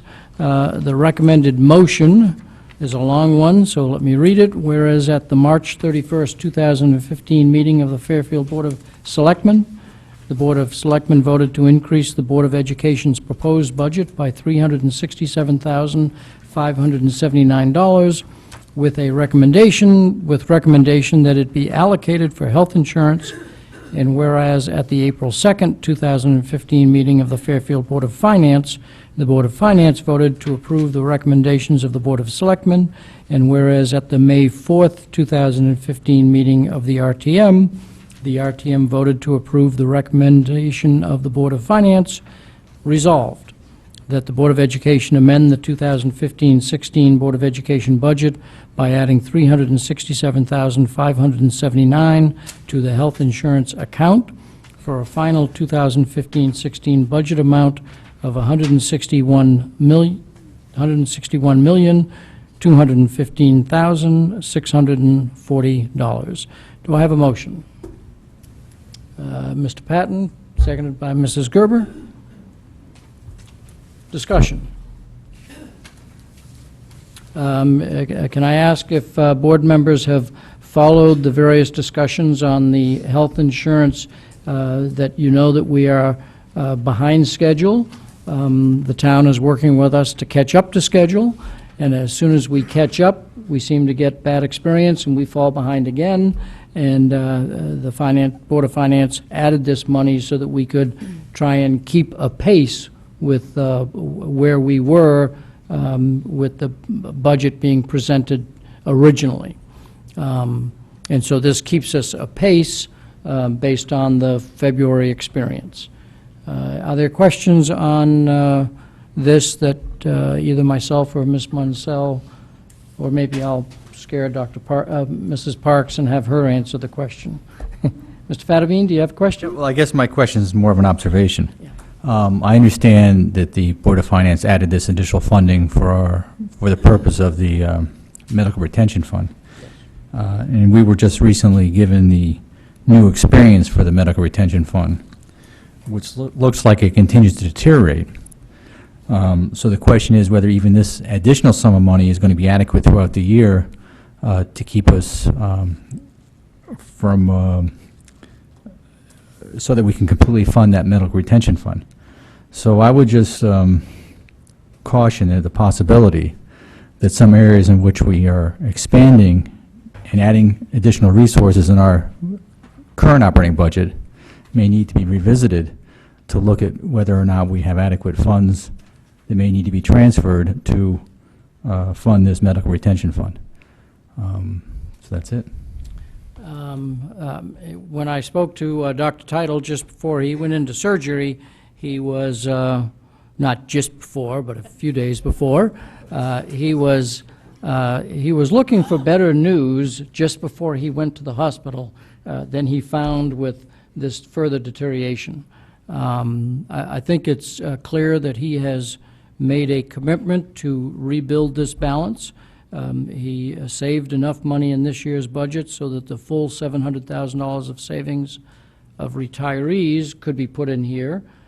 He's got a continuing commitment from the town that any excess funds that are at the end of the year that generally would go back into the general fund will be put back into the medical retention fund. And so I think both he and the board is committed to turning this consistent negative trend around. And I think Dr. Title is fully aware that Mrs. Munsell will find whatever savings necessary to do what Mr. Fatabeen is suggesting, and that is rebuild this fund. Is that a fair statement? Do you want to come forward and make any further comments on Mr. Fatabeen's concerns? Mrs. Munsell?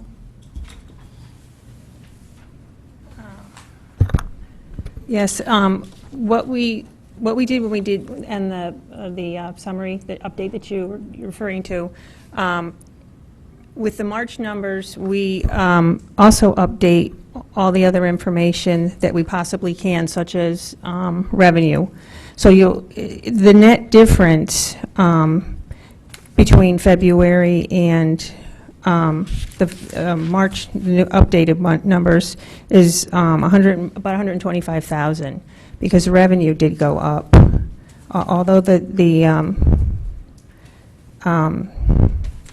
expenses increased, the revenue went up by more than that, so the impact wasn't quite as bad. And this is only as of March. We have April, May, and June to go also. And Mr. Fatabeen, April, May, and June are going to be perfect and go up, or Mr. Fatabeen might want to project that it's not going to be. It's hard to know which way.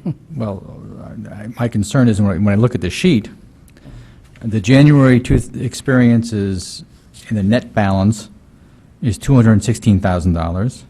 The February experience net balance is $1.255 million. The March experience is $1.143 million, but that includes the $367,000 we already put in.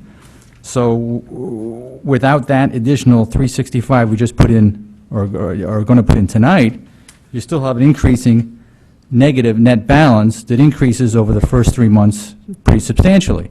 Yes. So that's the trend that concerns me, and the trend in which we may have to revisit fairly soon over the next couple months to look at where we may have some resources we can use to refund that, or to put money back into the, or put money into the fund to fund that medical retention fund. So that's my only concern, is that sooner than later we may have to revisit this. Okay, Mrs. Lou McCormick, followed by Mr. Llewellyn. So in sight of that, I guess I'm wondering if there has, so far, do we have a plan in the event that, there's always the plan A, plan B. Plan A, hopefully things get better. Plan B, what if they don't? Well, I think the town had made a commitment that, they weren't requiring us to make up the difference all at once. It was going to be, over time. They just wanted us to, try to hold it harmless, which is why they added the 367. What I'm saying is the difference between February and March, yes, the expenses increased, but so did the revenue, so the net impact was not all that bad. We still have 3 more months to go. And like Mr. Dwyer said, anything that we can find, any savings that we can find, we know it's on our radar. We know it's a need. We will certainly, keep that in mind when, if we have any savings that we can possibly add to that. And of course, I mean, I guess this goes without saying, but when we look for those savings, I'm hoping that we look in areas that don't impact students. I know an area that had been highlighted by several different parents and students had been the absence of substitutes in certain classes, and that to me is, I think, maybe an area that we would not want to repeat in considering savings. You know, not funding textbooks and that sort of thing, you know. Okay, maybe expo pens, that's fine. So I don't know what the plan is, but I would encourage that, since it is difficult, if we can look forward and contemplate, if we need discussions as a board, that's fine, but areas that do not impact student learning. Mr. Llewellyn, and then Mrs. Carnell. Given that we're talking about the medical retention fund here and the transfer, I actually think it would probably be more helpful to go through the quarterly update so we can get a better understanding and shape. I don't know if it's possible to defer this until after we've had a chance to go through this, because what I think I'm hearing is, you know, are there monies here that can be allocated over to help fill the gap? If I'm reading this right, and please help me, Ms. Munsell, from January to February, there was a deterioration of 502,000. And You're talking about the medical I'm talking about medical retention fund, yep. yes. Deterioration of 502, and then the deterioration from February and March was 236. Is that about? So Yeah, you're talking about for this year, right? I'm talking about for this year, correct? Yes. So even Yep. with the revenue increase, we were off by $750,000 in 2 months. Well, from the month to month in those projections, we kept the revenue constant. Okay, because we're talking about the experience is what's going Right. worse. Right. Okay. And when you're defining revenue as the money that's been allocated that we're voting on tonight? No. Or No. No, other revenue, other revenue. Okay, and what's the source of that, please? Do you see the description underneath where it says other income revenue? It says includes. Right. But what has fundamentally changed? What part in there has changed that allows it to increase? The largest increase was in rebates on the prescription. Okay, so that's what moves the 7.84 to 8.056?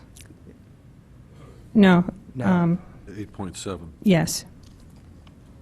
That's looking out of here. So it's got to be the 7.894 to the 8.056? Correct. Okay, so 150 or so offsetting to come to a net 236 worse. That difference is 221. But the changes aren't on here. Let me see.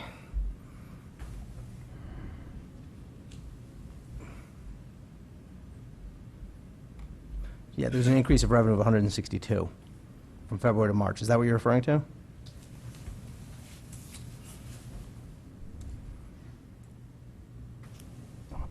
Correct, but I have that number as 221. Am I missing it? And to clarify which numbers, perhaps each of you are looking I'm at different looking numbers. at- What numbers are you looking at, Mrs. Munsell, when you come to the 221? Would be this column 13 The and column 15. 7894, 867, and the 8056, 043. The difference between column 12 and 14? 13 and 15 is 221. I'm just noticing the column numbers are wrong. They're repeated.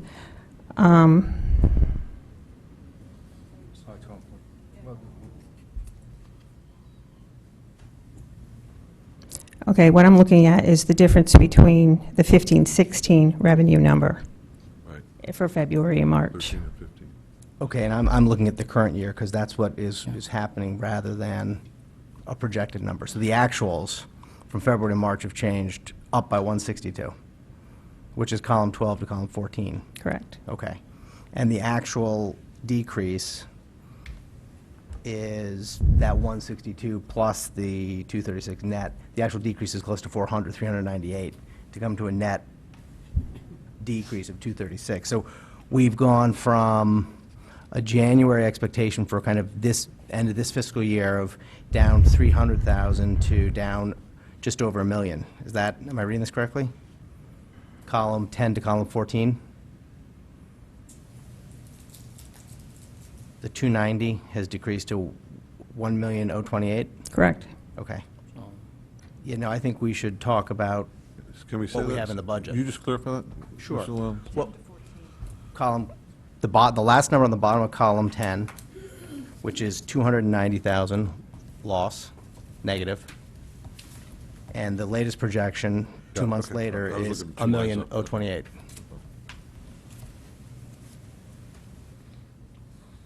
Thank you. Let's see, Ms. Carnell, you were next, I think. Well, I just want to understand, because both Mrs. Munsell and Mr. Dwyer said that we would obviously try to look for money elsewhere. When you say that, do you mean out of this bucket and a different sort of bucket? Out of the total budget. Okay, okay, that's what I thought. So then my question is, don't we have an unexpected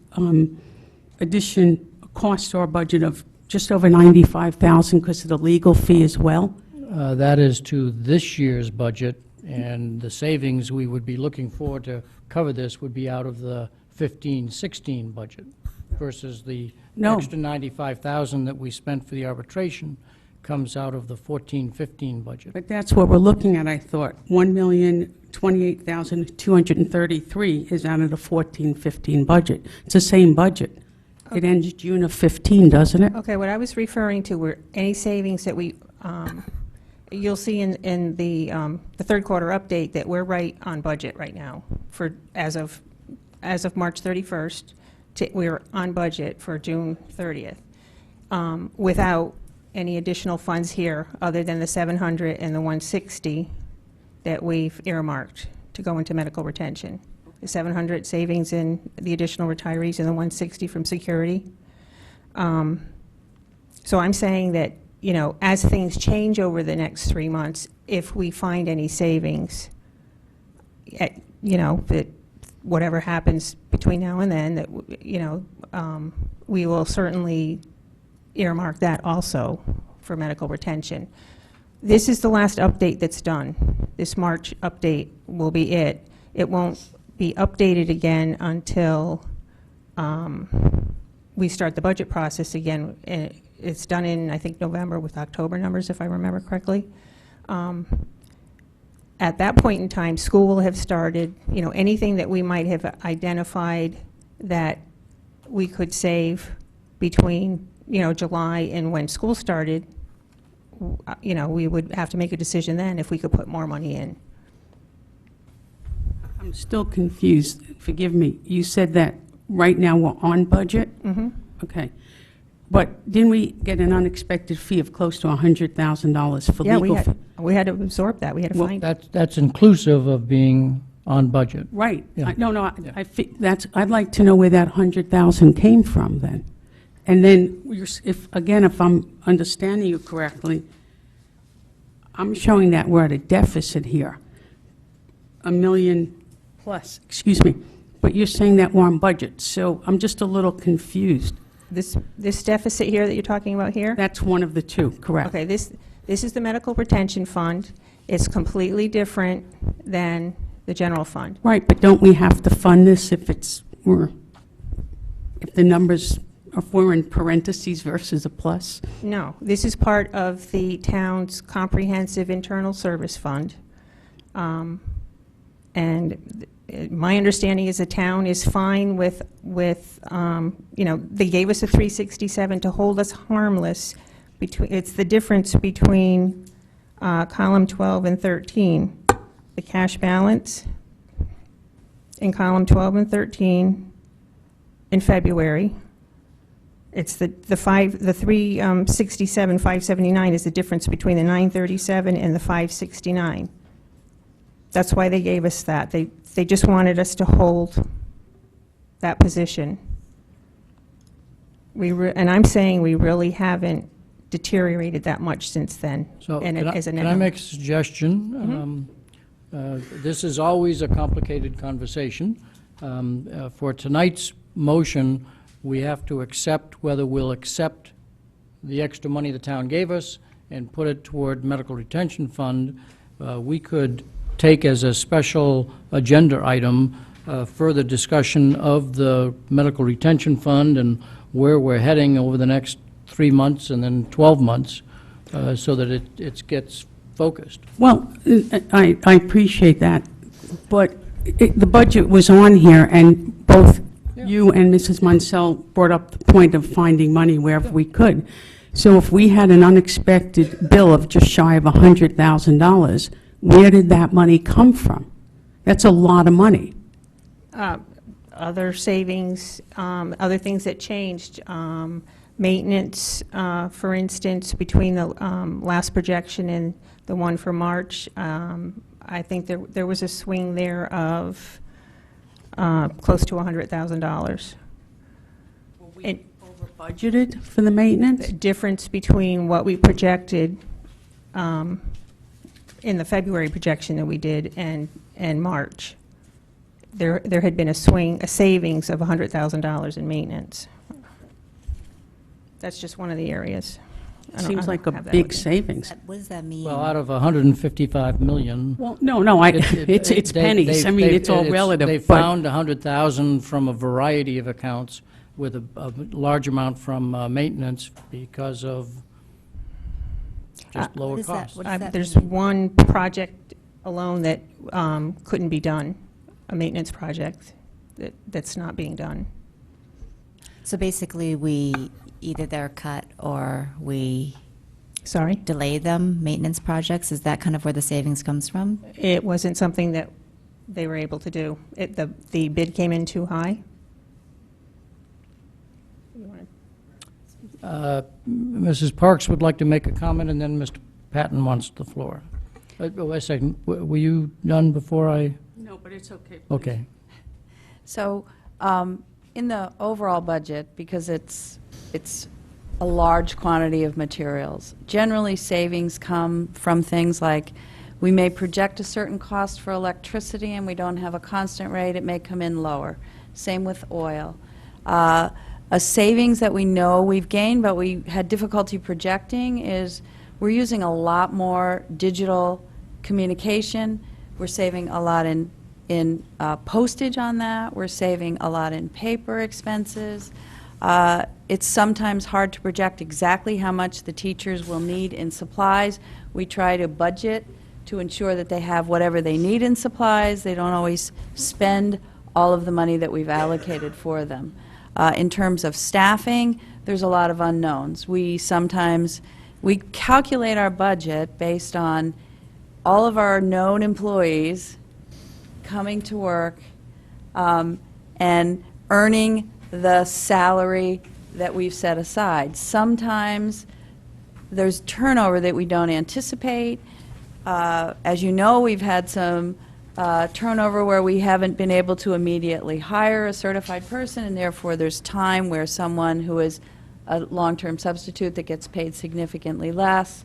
So there's a lot of turnover in salary. So when we're building the budget, we're projecting for what we expect to spend, but in every single category, we're not all, we'd be really, really good if we hit every number exactly right. Now, so, yeah, so what's going to happen is in some areas we're going to go over, some areas we're going to go under, and it's Mrs. Munsell's job to track that all the time to make sure that we're not going way too far over, and we can use that those things that we think we're going to be under on are guaranteed, and we can use those funds. But we wouldn't, to address Mrs. Lou McCormick, we would not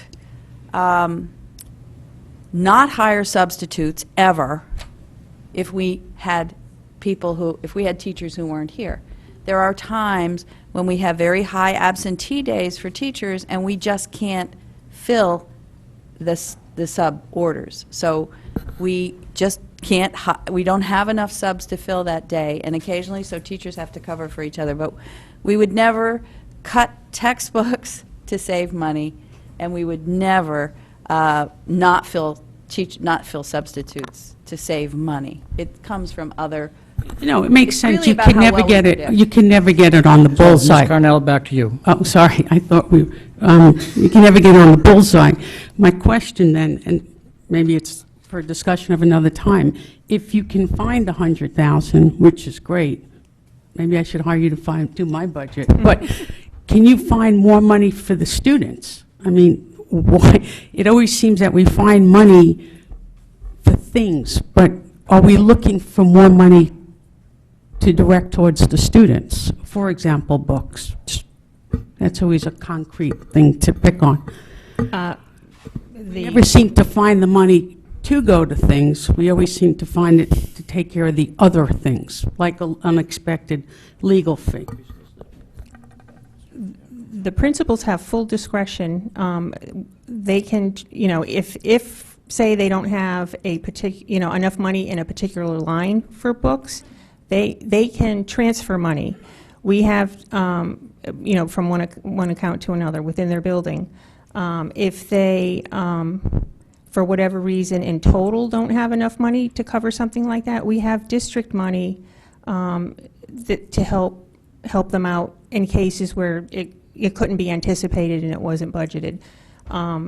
So we make sure that, supplies, textbooks, anything having to do with students, even in the height of our budget freeze last year, we made sure that was always taken care of. We never froze substitutes. If a substitute was needed in a classroom, those were the directions everybody was given last year.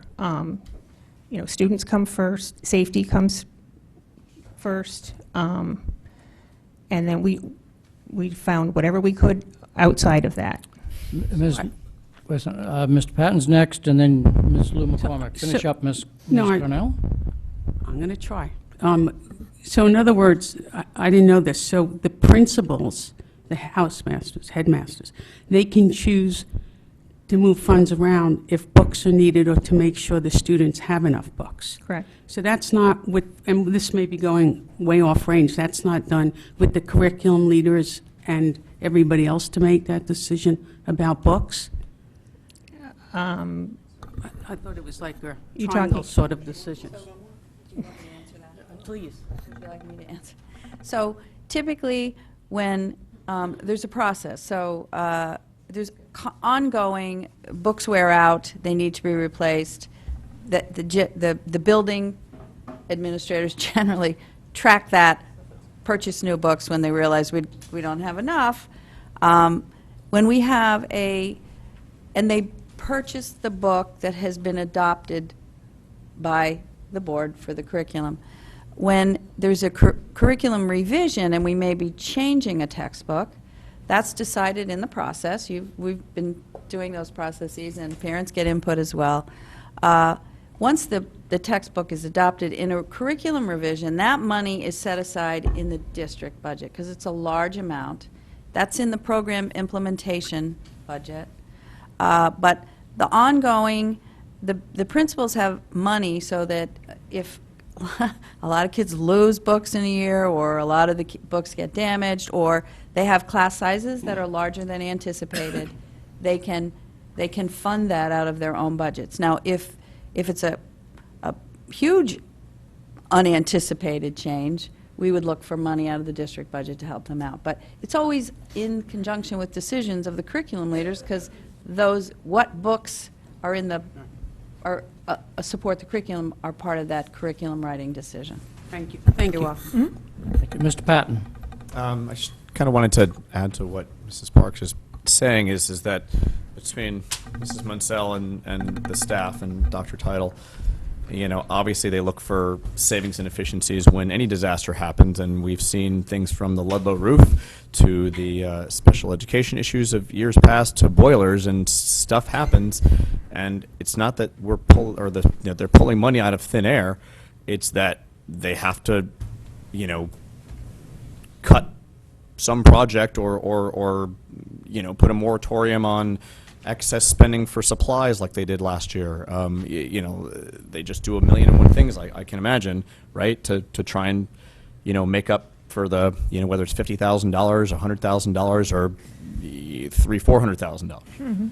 So, they try and have funds for those things, but it's not budgeted. There's not a slush fund. Mrs. Lou McCormick, do you have any further comments to make? And then can I go to the public, because this is a voting item? Yeah, so on that topic, that's kind of a sore topic for me, because I keep going back to the 2011 or 2012 program cuts that made an extra whatever $100,000 at the expense of student programs, which I keep continuously going back to, which I don't want to forget about, because I think we need to find a way to restore them again. And each one of those was $30,000, $40,000, $50,000, and we couldn't find money to keep those student programs, but we can find money to, pay a legal fee. I hear that we can find money. I'm very disappointed that we have cut programs in the past and have not made every effort to restore them as quickly as possible.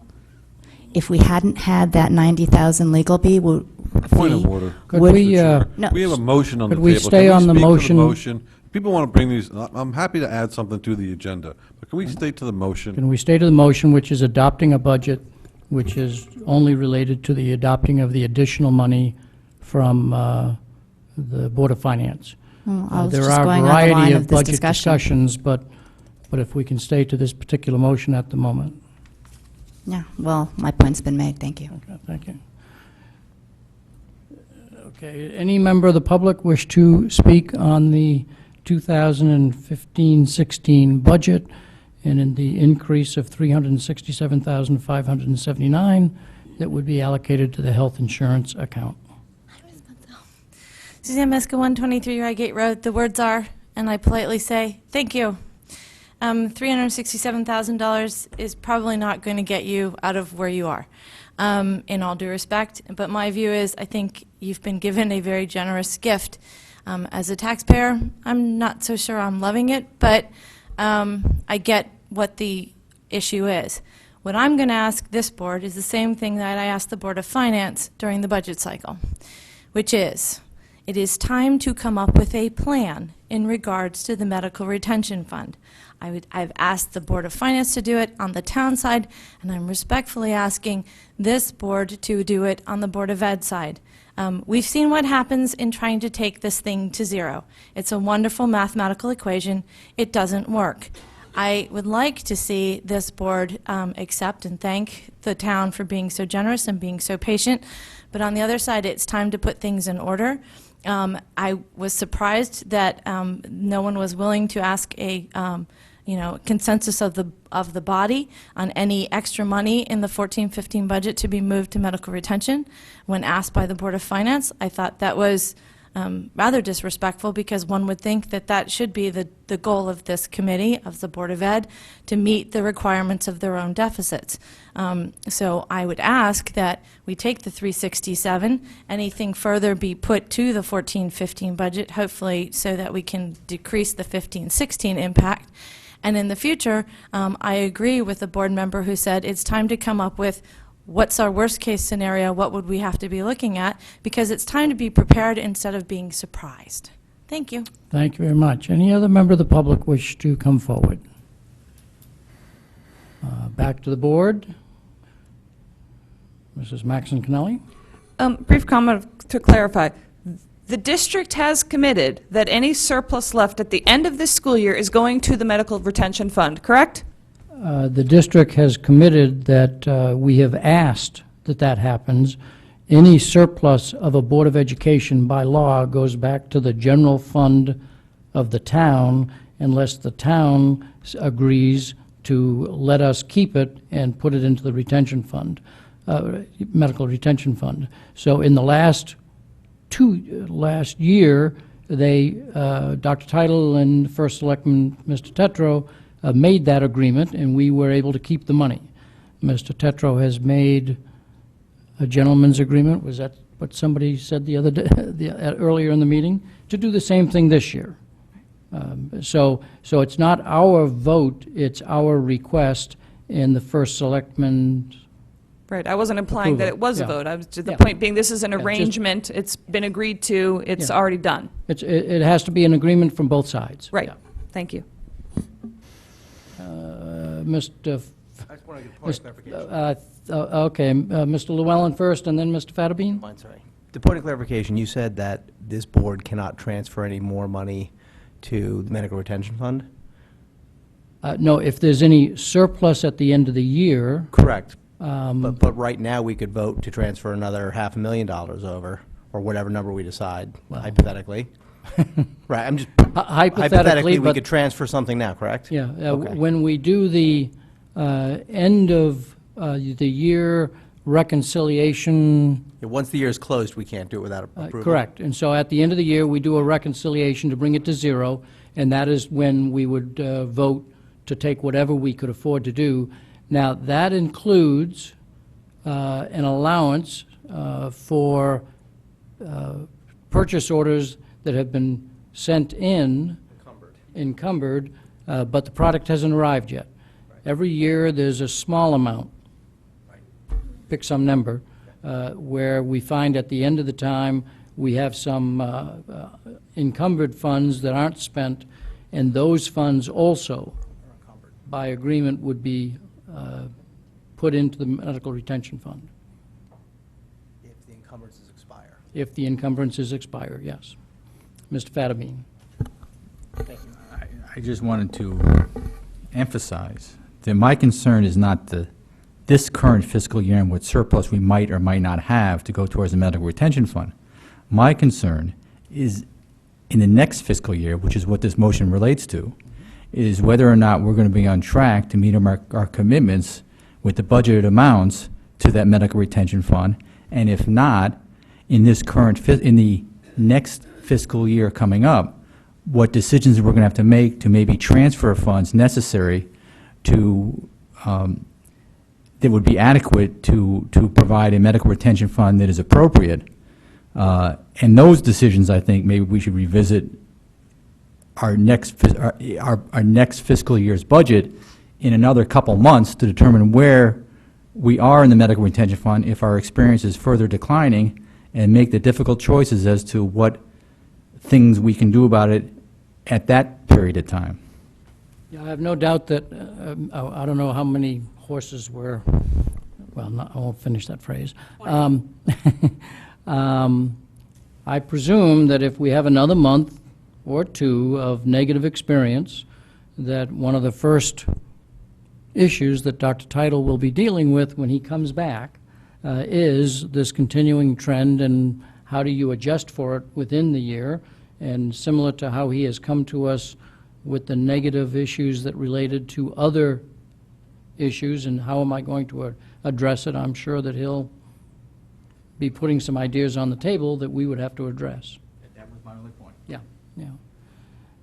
If there are no, yes, Mr. Lloyd, can this be the last comment so we can move ahead Very short one. on the motion? Very Thank short you. one. If we are going to do what Mr. Fattabine suggests, I would recommend we put something on the next agenda, because Ms. Monsell needs to kind of set the budget in motion now that it's been approved. Am I correct? Correct. It's easier for you to move something now than it is 3 months from now, for planning purposes.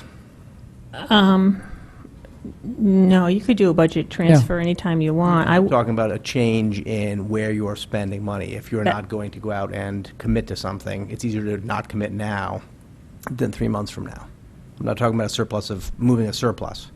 But you're talking about a budget transfer. I'm talking about a budget cut in one area to have that money used in Yeah, another but fashion. you two, both of you are saying the same thing, a We're saying it's very transfer from different, one but, line, yeah. that you cut from one line and add to another line.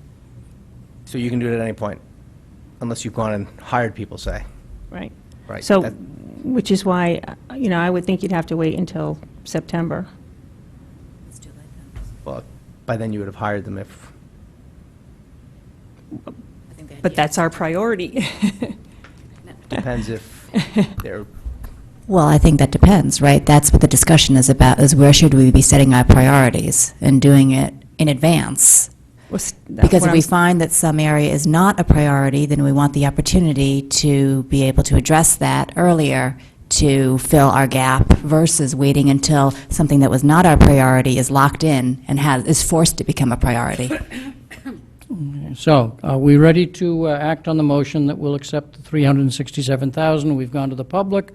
No member of the public has stepped forward other than the one. So if we're ready to move forward, can I not reread the whole motion and just say that resolve that the Board of Education amend the 2015-16 Board of Education budget by adding $367,579 to the health insurance account for a final 2015-16 budget amount of $161,215,640. All in favor, please raise your hand. It's unanimous. We'll send a thank you letter to the Board of Selectmen and Board of Finance and the RTM. Okay. We started, I think, with Mrs. Maxon Connelly, so we will end with Mrs. Maxon Connelly, and then, well, no, we have other items, but this is a first reading. Hopefully you've had a chance to look at it. Obviously, it's a complete elimination of a previous, this is enclosure number 4, a complete elimination of a previous policy to be substituted by the red language. I don't think I have to say too much else on the topic. I hope you get a chance to look it over. As always, I appreciate questions in advance in case I have to confer with Mrs. Parks or any other staff member, unless there's an immediate question at the moment. This is a first reading. Mr. Fattabine, you have a first question. I guess I have to ask where this language came from, and if this is part of the CABE's recommended policy, or this is something that was crafted independently or at a different source. Was it entirely CABE? No, actually, it wasn't CABE. This was, CABE did not have a policy that,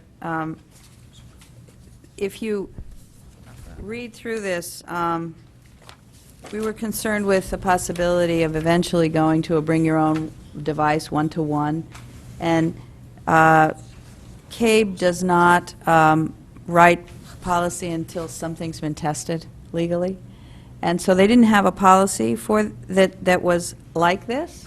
So we actually we had our attorneys craft it, and so you have. I believe you saw this before, this language before. It wasn't a policy, but it was a regulation that we wrote for the student internet use policy. And we actually tested it due to a situation with a student misusing our technology resources and found it to be very effective. So, so what happened was we actually, I know that you've all noticed that we have a very streamlined policy manual. So we found that in my going through the policy manual, I recognized that somehow we missed putting the language in for the staff. So in the policy committee, we just cleaned it up to make it read for the staff. The reason we didn't have to change the policy for student internet use is because that policy was written in very general terms. It still meets state statute, but we wanted more specific language, so we put it in as the regulation. You can see on this one, for the personnel, there was pretty specific language. So we just scrapped all of that because it's outdated and inserted the language that we had written by the attorneys. And I apologize for speaking before I actually looked at my notes. I was confusing, as you asked the question, that's our next policy, which we are pulling heavily from CABE, because in fact, the notes we had here was that we questioned the sourcing as well and referenced the student policy. So I apologize for my inaccuracy. So this will be on the next meeting for a vote. If there are any board members that have a comment that they wish to make now, or you can also make it to the chair later as well. Mr. Llewellyn. Yeah, my question on the data retention legal discovery. We talk about, just looking at the heading alone, the data retention. But we don't say what our policy is. We don't say our data retention policy is that we keep records for 7 years, we keep records for 12 years, we keep records for as long as the student is in. I think we need to, if this is policy, we need to define what our policy is. Well, What are our legal requirements? Let's start there.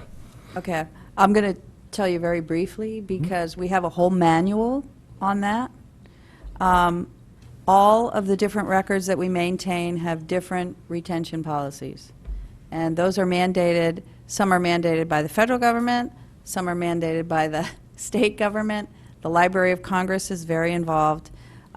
We, in fact, that has not been reviewed for a long time. So we are reviewing that now.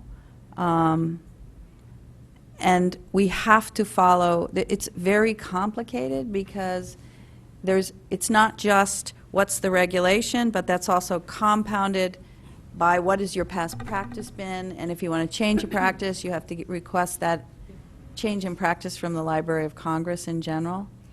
So we're looking at that. It's way, in my opinion, it's way too much information to put in the policy. We are required by law to follow the statute, and we do that to the best of our ability. It's my understanding that the state of Connecticut, within the next few months, is supposed to release an entirely new set of regulations on records retention. And so, I would prefer not to put that in the policy, because then we have to change it every time there's a change. Well, then can it be published on the web so no one really knows what the policy is? You mean, you're specifically concerned with retention rules? It would be interesting to know what the retention rules are, yes, because I've heard conflicting rules, and there are legal standards that are required, and the people should know what those legal standards are, especially as board members. So should we understand. could, I can talk to the person in our office who oversees that, and I don't see why we couldn't put a link on the website that could take you to all of that information. Yeah, I mean, as long as, if you don't want to put it in here, we should at least reference that it's available on our site, and it should be kept current. If I can just address that point. Please. Because when we did this, this is notice to personnel to let them know that if you're using your own personal device, okay, that it is subject to discoverability, okay? You're talking about what the district is required to do to comply with the law statutorily, okay? Which I agree, having those links on the site are fine. It's how long we keep emails or how long we keep, that's fine. That's not what this policy was addressing. Okay. This was addressing that that all of your emails should be done on a district server so that we can capture that for data retention. Okay, so we don't want them using personal stuff that we can't capture. And I was going off the title, so maybe we should change the title to email. Okay, well, that's why we said that. So I understand your point, but that's not what that was there to address. Okay, title meant something different to me. It's about acceptability. So this will be on the agenda for the next, and at the moment, the discussion has been helpful, but I don't know that, aside from the title, don't know that there's any been suggestions for changes, but if there are, please get them to Mrs. Maxon Kennelly. Item number F, discussion of the Board of Education handbook. At the last meeting, we handed out the revised handbook and indicated that the changes were made in compliance with the various votes that have been taken since the last time the handbook was created, that we took note that there was one editorial correction that we needed on page 4 related to the smoothness of the phrase that starts with "will ensure that every student." I would say that at the moment, if there are questions about have we left anything else, or specifically the words in red, which are added as a way of explaining different decisions we've made, do they clearly describe those changes? And are there any board members that have suggestions for how we more clearly state them? Although in most cases, I think we've tried to use the exact words. And any other editorial corrections or that people have found as they've read through this? Mr. Fattabine.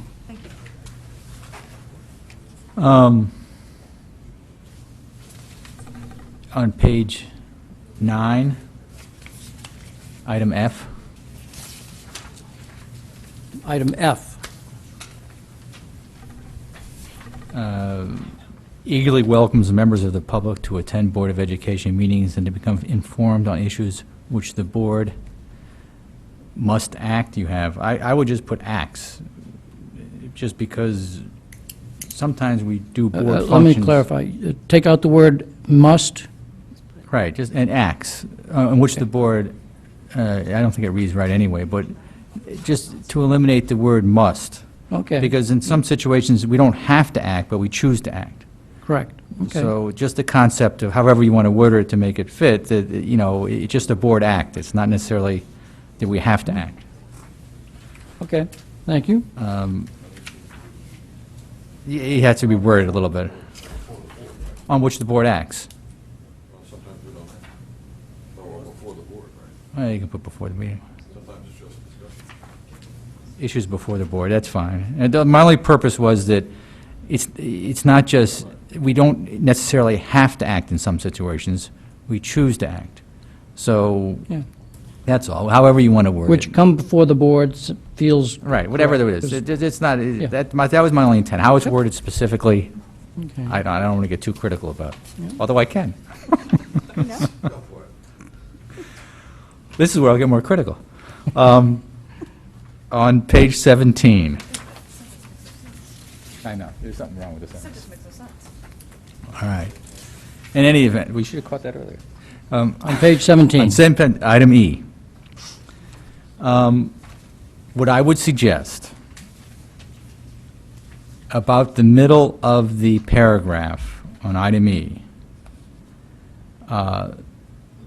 starting with the line that says members, if you all have it, I can count it, but it's... Members provided it is Right, requested right. in a timely manner. You get to the period. Everybody see where that's kind of just below the middle? Right. Okay, get to the period. Yeah, the period. So this is the part that I would suggest changing. It says, if the information requested requires staff research time which conflicts with other priorities of the superintendent and so forth, and it has some sort of procedure. But I would suggest we take it more directly from the bylaws, in the sense that if the information requested is not, and I would delete everything after that up until the reference to the board policy, and say, in other words, if the information requested is not readily available, which is new now. Well, the black is existing from 2012. I know, Yeah. I'm not saying, my concern is it may not have been Yeah, it's- necessarily You- appropriate for the new handbook, Okay, yeah. or Okay. maybe even the old handbook. Without relitigating this whole Right, discussion. but I don't want to correct. get, so, in other words, if you look at the bylaws, well, in other words, it would be, if the information requested is not readily available, the request for the information or data shall be made as a board. So in other words, that's what our bylaw was amended to. And the other procedure, I don't know where that came from necessarily. So I would make it shorter, and only in essence say what our bylaws now require. Yeah, and again, without relitigating, the black described the process. And the significant change was that rather than the chair of the board, by practice, make that decision, now by bylaw, it is the board that makes that decision. That was the fundamental change of the practice to the board. So because this is a rather complicated, I wonder if you might send me an email that says how it might be better written? I guess I can do that. I thought I did that now, but I can do it in Well, an yeah, email. I know, but I don't know that I've taken notes well enough to My only question about correctly what- interpret your Well, concern. all right. It's really getting rid of Yeah. requires staff research, getting rid of that line all the way to the last request information. That would be all, because that deleted, and just put in, if the information requested, and add now, after that deletion, is not readily available, the request for the information or data shall be made as a board. So that's is a very So, simple. so how about if I do it in reverse? I'll look at, your original Yeah. suggestion was, look at the bylaw as we acted on it, and stay as close to that language as possible. That was my suggestion. In describing this. Because I'll right. rewrite this, send it to you, and see if I've Or I hit can it do it, correctly. either way, I can do it, whoever's quicker. I can't do it tomorrow, though. I'll do it Monday. Okay. Anything else, Mr. Fattabine? The only thing I'd point out is that depending on what point in time one takes the perception of what the practice was, may depend on what that practice is. In other words, the practice has changed over a period of time with the board sitting. So depending on what point one takes to choose that practice to take it, it may vary in the past or vary Correct. in the future, depending on that board. So that's my question. My real concern is that the practice changed over time. And that may be in current practice at one moment in time, Yeah. but that practice changed earlier and changed later, depending on the dynamics of the board. It was sort of a floating, as needed, further restrictions were placed on board members, and as that need dissipated, they were loosened in Yeah, practice. this was a practice that was, when we last voted this, was effective as of June 26, 2012, and had been followed for some time prior just to that date. Who knows Days, weeks, how months. long? Don't know. Other comments that people wish to make? Ms. Carnell? On page 10, J, letter J. 10J, yes. Okay, it says the open board comment period should not be used to surprise the board or the superintendent. Board of Ed members will make every effort to first talk with the board chair or the superintendent, or ask for an item to be placed on the agenda instead of bringing it up unexpectedly at a meeting. But I'm confused because I thought we just changed the policy or the bylaws or whatever to say that we need a majority to have something put on the agenda. I don't recall any bylaw that says that. Whenever I've asked for something, you always say it has to be a certain amount of board members that want something put on the No, I agenda. was reacting to your comment that we changed our bylaw to that. We have not Okay, changed so our would you bylaw. clarify then this for me, how a board member gets something on the agenda? On page 9, item C, is the discussion of how the agenda is put together. And the last time that that was changed was, I think Mr. Fattabine had made that bylaw suggestion that we say that it will be done as it has normally been done between the chair and the superintendent of schools, and the phrase that we added was in consultation with the vice chair and the secretary. So that's the change that was made. Right. But it's still extremely vague, because here it's saying an open board comment, nobody should be surprised, but then in page 9C, it's saying requests will be reasonably accepted and placed on agenda as time allows. Well, you know, that's not exactly, what's the word I'm looking for? It doesn't work. First, on one page, you're saying that, you know, we should ask for things to be put on the agenda, and now on page 9, it's really not saying what we asked for will be put on the agenda. So I'm just a little confused. I think both J represents the guidelines, CAVE's guidelines, and C represents our current bylaws. One of the items that came up for discussion when this was first developed is that this is a handbook that is intended to document what is, and if in the process of, I think, Mr. Fattabine, you and I might remember that if in the process of looking at this handbook, if there's a desire to revisit an issue, well, then that would be revisited when we do the bylaws, or because some of these issues are policy, it would be revisited during a policy committee discussion. And of course, some of these are state law, so there's no revisiting, it's just what it is. Okay, so is page 10 or page 9 a law that can't be, I'm still confused. So, To me, maybe I'm misunderstanding, but they're contradictory, and here is what I was referring to, that the bylaws, that we need to have, okay, you go ahead, please, I didn't mean to interrupt you. no, go ahead. Finish your thoughts, because I'm not sure what exactly you're aiming at. I guess what I'm saying in this handbook, if things that certain members or any member wants to be put on the agenda and the chairman does not acknowledge it, then it only leaves us open board comment, unless you have another suggestion. I think that's what I'm trying to say. I think item 10J refers to that you make an effort to first talk with the board chair or the superintendent. I think that there is another item in our bylaws, I don't have it right in front of me, but that states before you take a comment from a member of the public and bring it straight to open board comment. That before you do that, you should not do that, because that blindsides the staff and the board, that before you use open board comment to address an issue, you first should address it through the chain of command.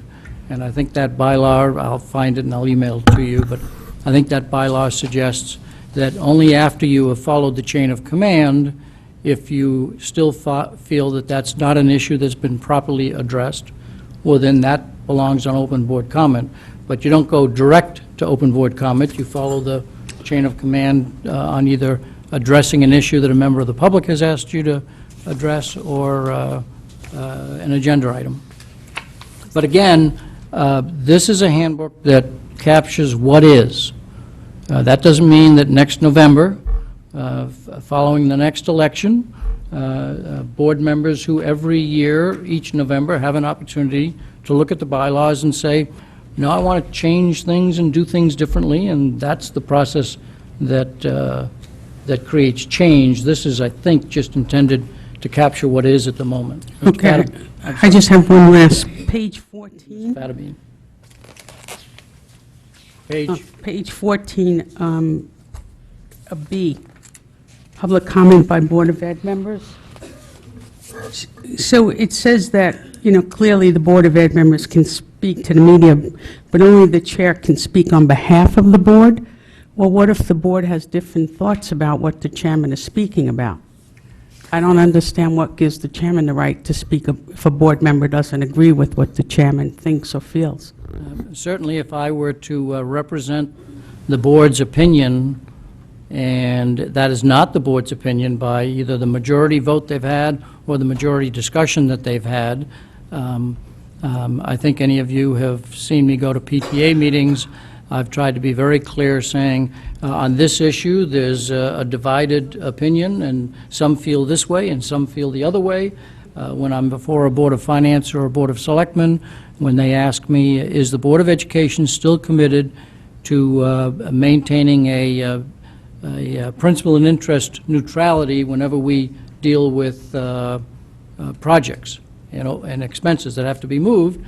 And I have represented on behalf of the board that the answer is yes, we still commit to that fundamental policy. So there are times where public bodies or others ask, what is the board's viewpoint? And I represent it based on the votes that we take.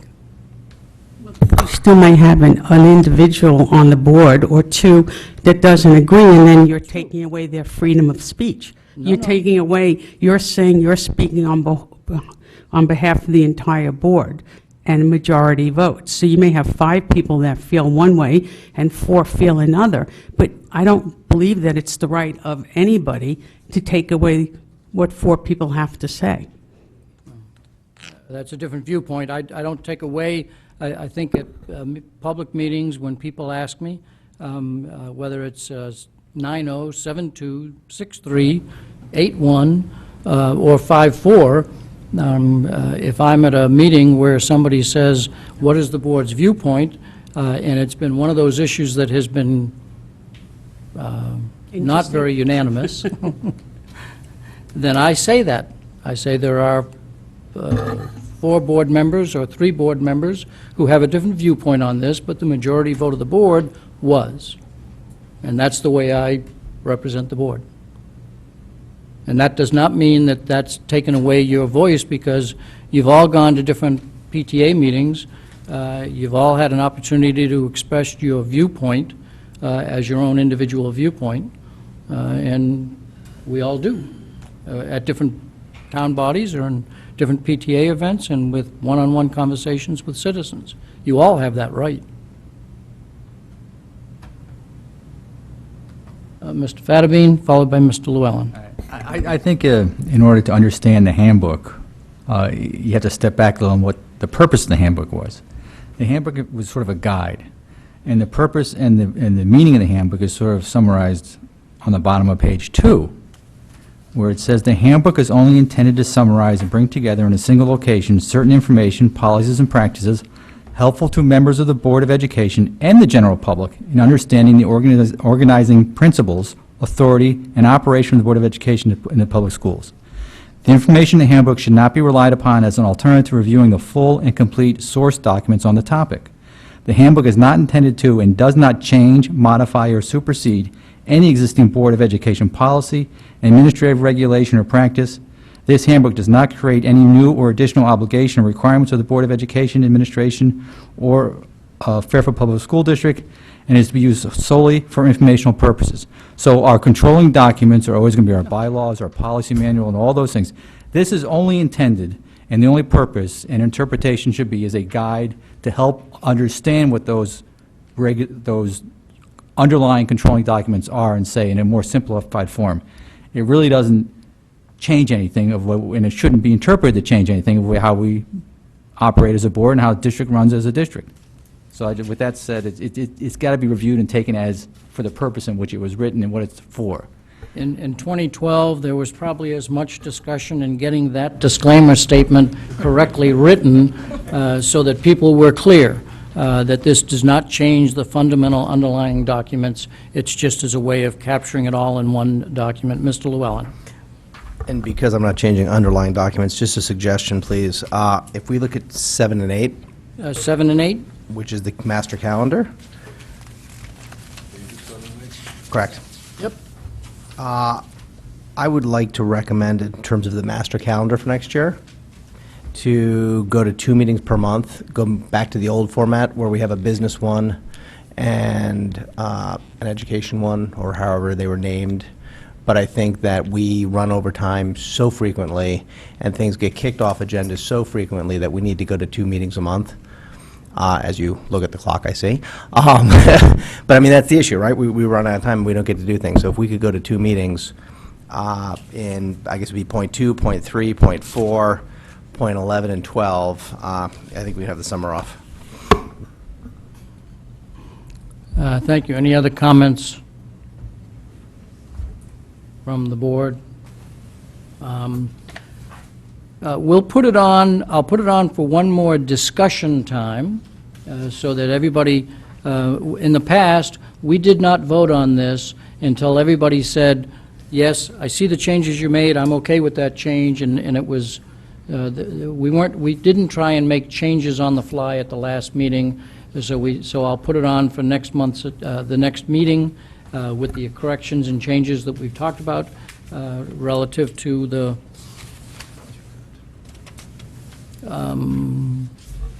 Meg, can you and Mrs. Maxon Kennelly, my apologies, Mrs. Brown, on page 4, that phrase that just doesn't start right,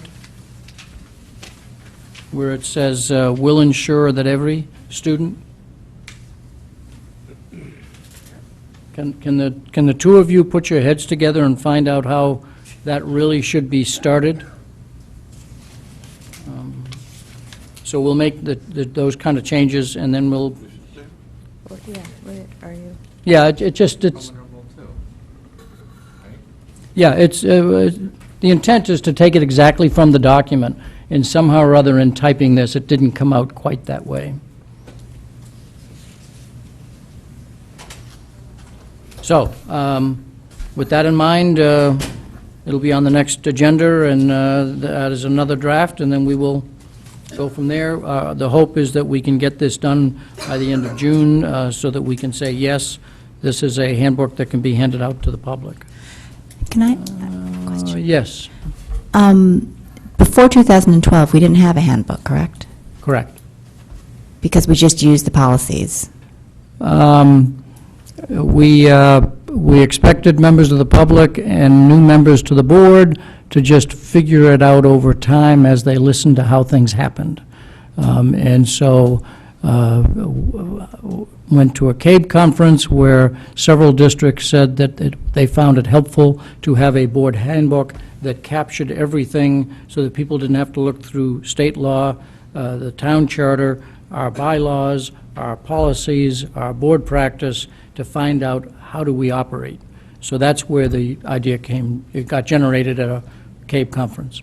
The only thing that concerns me is that we rely upon the handbook rather than having people actually read the policies and the statutes and all the actual language, and that this becomes an interpretation versus the actual law, which may or may not be fully interpreted correctly. Yeah, and that was to Mr. Fatabean's statement about the disclaimer statement, to let people know that that's not what they should do. This is a summary and is not meant to substitute for the actual source documents.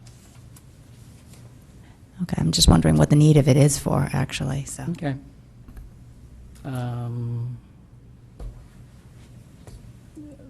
Last comment, and then we'll go to the minutes. Barely a comment.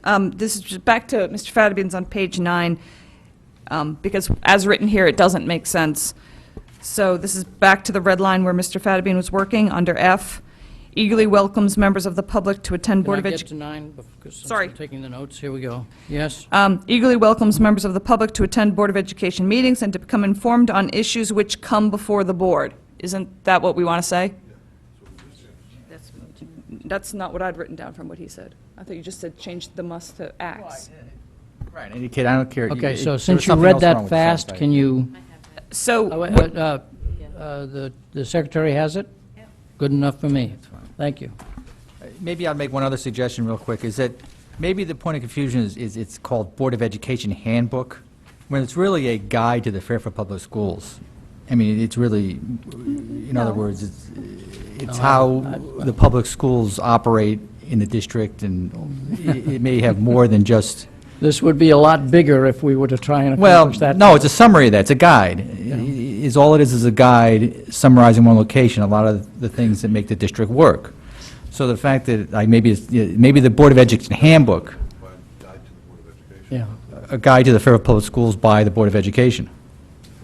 And maybe, in other words, it's not really a handbook just for it's not a Board of Education handbook that tells the Board of Education how to operate specifically.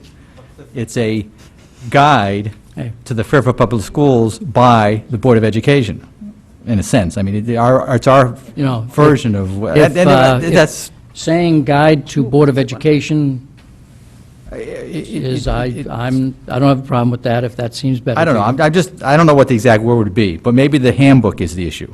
Handbook implies this is sort of our binding document. It's Yes. I don't Okay. know. But anyway, try and Yep. clarify the purpose of the document. On to the minutes. We have 1, 2, 3, 4, 5, 6 minutes here.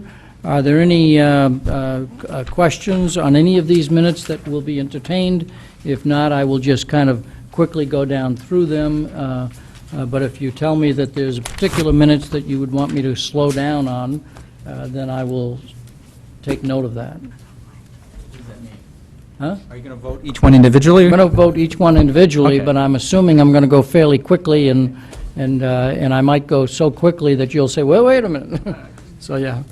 Okay, approval of the minutes. The first minutes is that the Board of Education approve the minutes of the regular meeting of February 24th, 2015. Do I have a motion? Mrs. Gerber. Do I have a second? Mrs. Maxon Kennelly.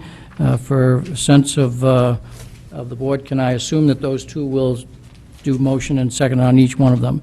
Any questions on that set of minutes? Hearing none, all in favor, please raise your hand.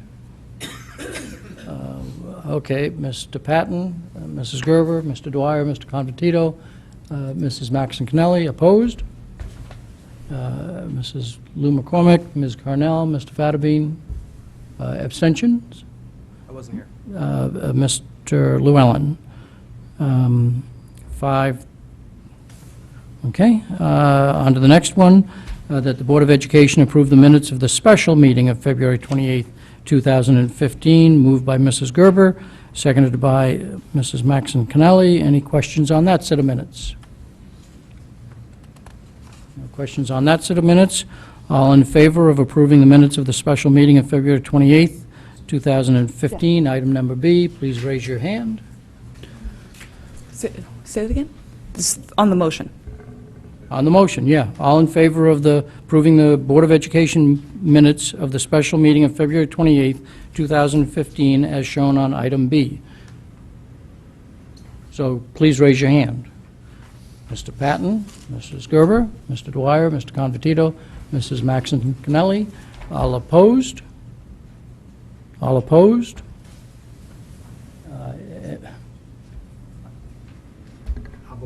You'll vote for it. Mr. Fattabine also votes for it. All opposed? I have no hands going. Is that a hand going up? Mr. Llewellyn opposed. Abstentions? Mrs. Eileen Lou McCormick and Ms. Donna Carnell. Yeah. That's okay. 6, 1, 2. Item number C, recommended motion that the Board of Education approve the minutes of the regular meeting of March 10th, 2015, moved by Mrs. Gerber, seconded by Mrs. Maxon Connelly. Any discussion on item number C's minutes? If no discussion, all in favor, please raise your hand. Mr. Patton, Ms. Carnell, Mrs. Gerber, Mr. Dwyer, Mr. Convertito, Mr. Fattabine, Mrs. Maxon Connelly, opposed? Abstention? Opposed, Mr. Llewellyn? This is the special meeting, correct? Yeah, beyond the This is the This special is- meeting? No, March 10th. Oh, I'm sorry. No, yeah. Item C. And so opposed, we had 6 in favor, 7 in favor. Opposed, Mr. Llewellyn, Mrs. Lou McCormick opposed, 7 to 2.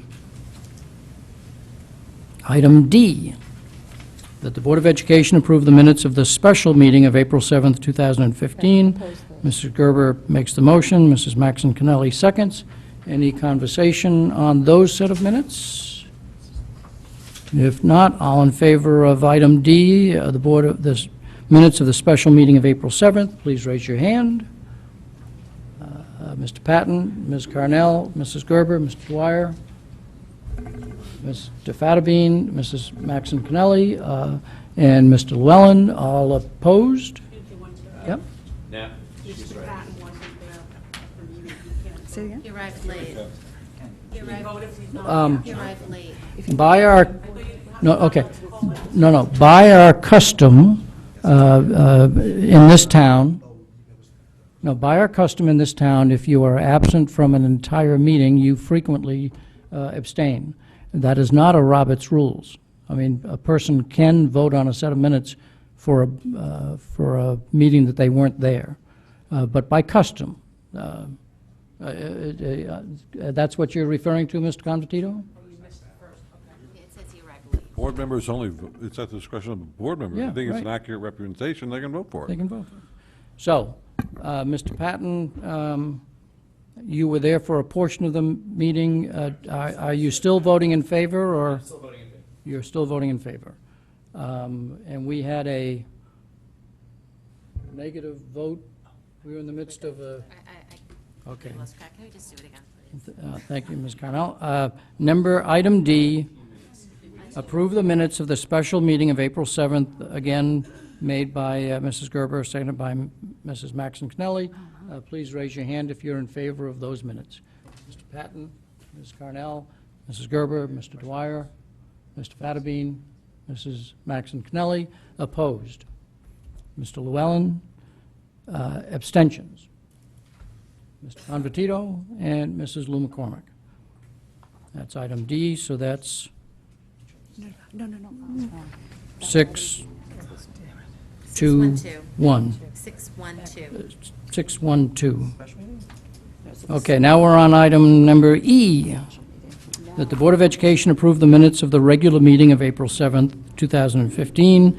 Again, moved by Mrs. Gerber, seconded by Mrs. Maxon Kennelly. Any discussion on those set of minutes? Mr. Llewellyn? I think the whole discussion here, as it relates to on page 6,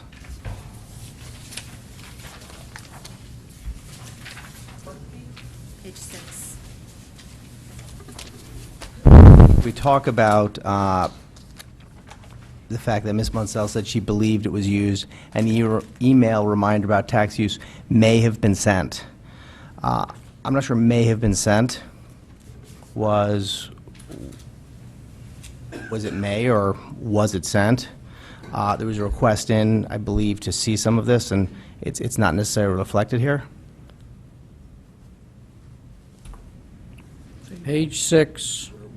Where are you? Page 6, halfway through the page. And it starts with which person's name?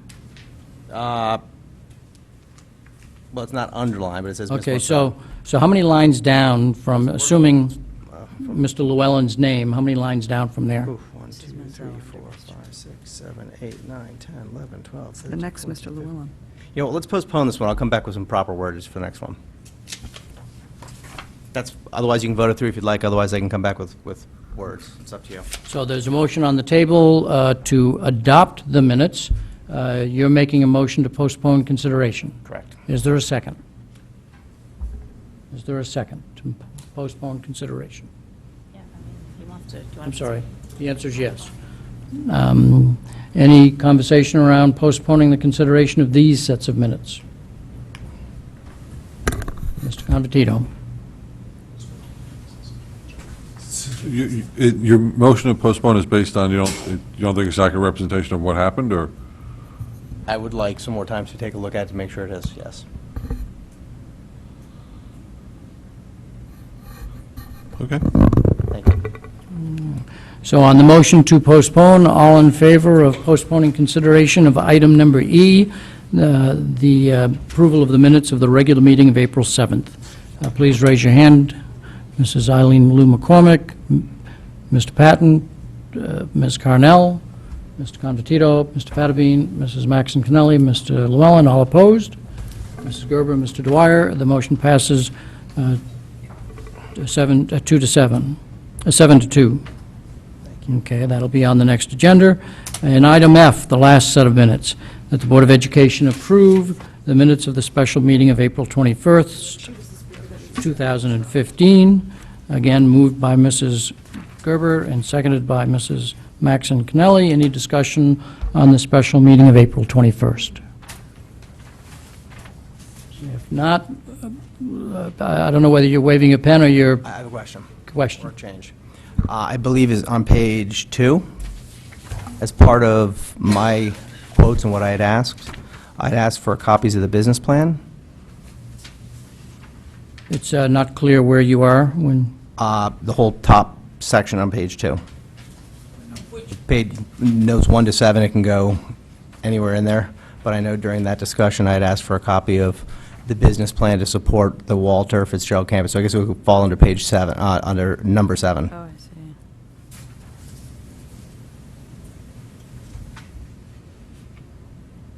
We're looking to expand it. We're looking to hire staff. We don't know a whole lot of anything about it, so we need to understand what the business plan is. I know it was said that we're looking to grow it and take in revenue from other districts. That was what was in writing, so I had requested to see the analysis that was done to support that expansion. Okay. Any other comments or questions from board members? I would just ask that we not use the term business plan, we want to use educational plan or whatever. Sure. The analysis used to support the expansion. Mrs. Lou McCormick. On the first page, when we were having the discussion on offering statistics by school. And I can was you show us told where yes. specifically you're, On so the every first board member can page. get to it? On the first page where it says, Mrs. Lou McCormick asked if statistics will be offered by school and was told yes. I had further asked if it would be presented by school, right? And I was told that I don't know. Right, and when I re-questioned, right, if we would get that presentation as a board, I think he responded, maybe.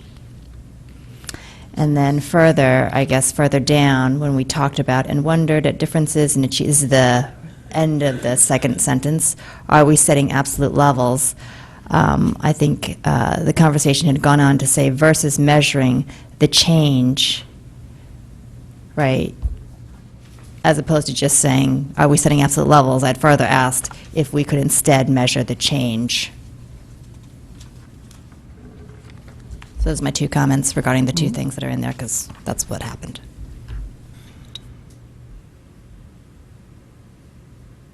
At the moment, the motion is on the table to approve the minutes as presented, and if you would need a motion to postpone these set of minutes so that Mrs. Gerber could check the tape and look at the wording, et cetera. I will say that I'll be opposed to a motion to postpone only on the principle that we have consistently asked board members to bring the concerns they have on minutes to the forefront before the meeting so that the secretary can, before the meeting, check the concern of the board member so that if there's a change that is needed by checking the audio tape, it can quickly be made and we don't have to go through this process. But please put a motion on to postpone if that's your desire. I'll put a motion on to postpone, because we've done it before for other board members, so I'll make the same. And is there a second for that motion? Mr. Llewellyn, any discussion on the motion to postpone? Mrs. Maxon Connelly. And to Mr. Dwyer's point and to Ms. Lou McCormick's point, I'll be voting in favor of the postponing because I just did, but I think I'd like to, if I'm going to break a pattern, I'm going to let the board know this. I do agree that out of consideration to the Secretary and to Mrs. Brown, who do a tremendous amount of work on this, we get these a week ahead of time. It's a responsibility to look at it. We're going to end up doing it anyway. This shouldn't keep postponing. This is a courtesy. I think we can be more courteous to each other. So I will say for myself, this is the last time I'm voting for a postponement. Any other further comments on this before we take action on the motion to postpone? Mr. Convertito. I just want the motion to be in the correct format. Motion to postpone means it just comes back up the way it is. So the two movers, I would like to have them outline what, we have a motion to postpone and approve the minutes, and there's no direction to the same minutes come back up before us. So if there's a motion to postpone, in order that, what sections be corrected? So on this set of I'm just minutes- asking you to make that. I outlined it. I just said that was what I wanted to change. But I just want the secretary to be clear, because are we asking your words be inserted, or are we asking the secretary to review that it's correct? I'm happy to insert it right now, because I'm going to quote right out of here. So I can take care of mine right now. We'll move then to Whichever amend. is more convenient. I'm indifferent as well. I think the minutes should reflect what was said at the meeting, not what was said at this meeting. It should reflect what is said at the April 21st meeting, Oh, I which agree. would It should definitely require reflect what's checking said. the audio tape. The essence of what was said. The essence. No, not the essence. No, I'll see you. Well, let's not get into that debate. So I would suggest, Mr. Convertito, that the tape of this that was what Mrs. Lou McCormick highlighted could be checked against the tape of the 21st as direction to the secretary. Ms. Carnell. I make a motion that we extend the meeting to 11:30. Well, let's act quickly on this, and then we'll go from there. Just trying to. Yep, let's quickly ask on this. If there's nothing else, the motion to postpone, all in favor, say aye, and raise your hand. Mrs. Lou McCormick, Mr. Patton, Ms. Carnell, Mr. Convertito, Mr. Fattabine, Mrs. Maxon Connelly, Mr. Llewellyn, all opposed. Ms. Gerber, Mr. Dwyer, the motion passes 7-2 to postpone. Yeah, Ms. Cornell for the promotion.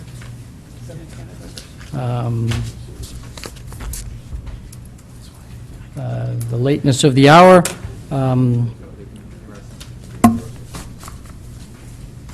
Yeah, who wants to put the motion forward to extend the meeting? Donna just did. I know it, but that was in the midst of another motion, so I need to I make a deal with motion that one we... motion at a time. I make a motion, we extend the meeting till 11:30. Any second for that? Mr. Llewellyn. With no discussion, all in favor, please raise your hand. Mrs. Lou McCormick, Mr. Patton, Ms. Carnell, Mrs. Gerber, Mr. Fattabine, Mrs. Maxon Connelly, Mr. Llewellyn, all opposed. Mr. Dwyer, Mr. Confortito, the motion passes 7-2. Third quarter report. Back to Ms. Munsell. Back to the third quarter report, is that what you said? Mr. Chairman, if I may, I do have to leave, which is why I voted against the motion. So I apologize to my board members, but I do have to.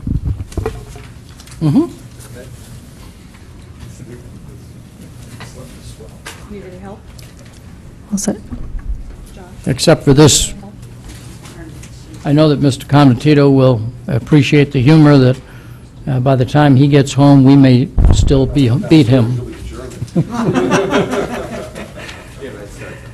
Okay, so Mrs. Munsell, please walk us through the third quarter report. As I said before, we're projecting, as of 3/31, we're projecting our year-end costs to be within budget, and that does include the $700,000 from the 20 additional retirees and the $160,000 from the security to go into the medical retention fund. Some areas of shortage or heat, I don't think that should be a surprise to anybody. It was Shortage being over budget. over budget. And electric. There was a period of time we were off contract, January and February, so we were paying market rate, so that was over budget. Legal fees. Maintenance is over, but not as much as it was projected to be last time. Special ed seems to be on target. Some of the areas of savings were the attrition. We've gained a little bit more. Professional growth tuition, now's the time where we have a commitment from everybody that's taking, getting reimbursement for classes, tuition that we know what needs to be reimbursed between now and the end of the year, so we had some savings there. Telephone, that we have some USF funding that we received, and just, residual balances and things like postage and magnet school tuition. So that's, it's a constant monitoring and balancing act between now and the end of the year. That's it. Questions from the board on the Mrs. Lou McCormick, Mr. Llewellyn, Ms. Carnell? On your second page, when you talk about maintenance, operation, and transportation, I'm curious on the pre-K tuition revenue.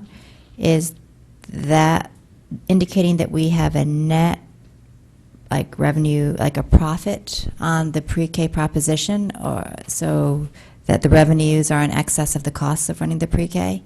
Or is that just the pre-K tuition revenue on its own, not including the costs? I'm sorry, what line are you talking about?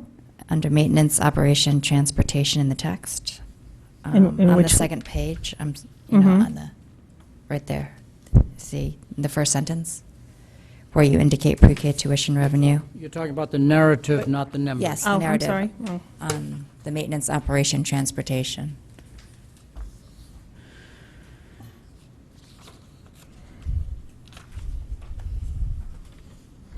And your question is? When you say pre-K tuition revenue, does that indicate that this is a pre-K net profit where the revenues exceed the costs, so that we're actually making an excess amount to offset other costs? Or is No. this just the revenue item? It's just a revenue item. What I'm saying is, the numbers that you see here in the financial report have not been offset by the tuition revenue. And we're still estimating that. That's not a number that, we're a good ways there, but we're still collecting tuition, so we won't do that until the end of the year. Okay, but the costs are in here. The pre-K costs are in here. I but the off- don't have whether the cost and the revenue completely offset each other, if that's what you're asking. I just asked if they were included in here, the costs already. Just the revenue items aren't fully included, you're saying? Correct. But the costs are. The costs are actual cost and projected to the end of the year. Okay, but they're not broken out anywhere in here. Is that correct, or they are? Pre-K? Yeah. Well, pre-K, you wouldn't even see that. We share pre-K buses with, buses are shared with pre-K and other runs, so you wouldn't probably see that anywhere.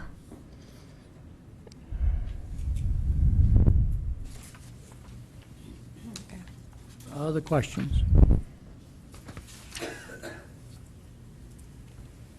Ms. Lou McCormick, any other questions? Oh, yeah, so on that note, how do we fare? Can we get those numbers to see how we fare as a net cost proposition to the district? Because I know this is a non-required, it's not required by state statute that we have the pre-K program, so I'm curious to see what the net expenditure is for the district. Yeah, we should clarify that the ECC program is required because it serves the needs of meeting the educational needs of special education children starting at age 3, which is required. Thank you, so excluding ECC. Yeah, the pre-K at both Burr and Dwight are not by themselves required, but they are part of the racial imbalance solution, which that is required by the state. To the extent that there are special education children in those two particular schools, the transportation of those students are required. So it's not a clean, quote, the program is not required, because it's just not as clean as that because of the factors I mentioned. No, I understand, but be that as it may, it's still, the pre-K program ex-ECC is not a statute, that's a requirement within the state. It's a requirement by the Department of Education to meet our racial imbalance requirement. It's how we elected, Correct. right, but it's not how this board required. is elected to do so. Correct, and it hasn't addressed the need yet. And this board Hasn't couldn't- addressed the problem. And this board couldn't independently just vote not to do it. No, We absolutely. would have to do it in consultation with discussion with the state. That's fine. I just want to understand the numbers to see where we are, and that would include the transportation numbers as well within that. Yes, thank you. Mr. Llewellyn? Couple questions for you, please. You had mentioned that the utilities are above. Is that what you had said a bit because we had colder winters? Is that on line 311 under maintenance and ops, or is it someplace else as well? It's under 311. It is? Yep. So it looks as though we've got about 32% of our budget left for the remaining 3 months. Is that correct? We've got $1.3 million left. That would appear to be we'd be ahead of track instead of behind track, because from now until July, we're not going to probably need heat or AC. As I mentioned, we were off contract. We switched contracts, and we ended with Integris on 12/31. We were on with UI in January and February, and then we went on to Nextera as of March 1st. So we're still ironing all that out as far as payment. So do we have outstanding encumbrances that are not reflected on here? Well, we don't encumber our utilities. Do I see 73 encumbered? I think that's infrastructure. Infotech infrastructure's in there also. So we don't, this isn't current through? This is as of March, probably paid through February. Okay, so it doesn't reflect what we've And received we were invoices but not missing, paid. we were missing a lot of Got it. billings. Okay, Okay. perfect. That explains it, thank you. If we go back over to the first page, page 1 of 2, the first page of numbers. Of the numbers. Right, well, it's so hard, they're labeled, they're 2 first pages. So, page 1 of 2. And we are in the breakdown, we've got 329 tuition, line number 329. Your notes say that eligible, in February, received $3 million of reimbursement. The special ed costs will be offset by the total excess cost reimbursement when final payment is received in May. So what do you anticipate that May number being? And do you anticipate that negative 1.7 coming back to 0? You say Yeah. offset. Yeah, our excess cost number has been set at about $3.5 million. We haven't gotten the second payment yet, but we've been notified that that's what it would be 3.5 for the May receipt. in total. In total, okay. So We haven't applied the February check either, so the total will be applied. It hasn't been applied at all. Okay, so this, if we're getting 3.5 and we've got the 1.7, Part of it's in transportation. but it'll basically, it'll bring that to a positive 1.8, which will be absorbed up in pupil services and transportation? No, it would be under maintenance. Under maintenance? Maintenance, the student transportation, special ed transportation's under there. Oh, transportation, okay. So if we were to go back to the short page of numbers, our unencumbered balance would be $3.5 million better if we were to recognize that. So there appears to be, well, I guess it really depends what remains to be encumbered. But I'm getting to the point that Mr. Fadbean brought up earlier, is there money in here at the end of the school year that we should transfer to medical retention? Because if I look up at teaching staff, 101, we've transferred out $1,681,000, and it appears we've placed it temporarily down to 133 staff replacement. So that is a over budgeting, underspending on that. So that's a surplus that will be used elsewhere. If we look, for simplicity's sake, and take the pupil personal services, where it's negative $3 million now, and we're going to receive $3.5 million, that's going to bring that basically back up to 0. And your maintenance doesn't appear to be, student transportation is slightly in deficit, but you take that in combination with the other, it actually looks like we're pretty well ahead of budget. It does, but it's Spend not. it. Okay. I don't have an updated report with me, but that balance has come down significantly in just 1 month. This is only as of March.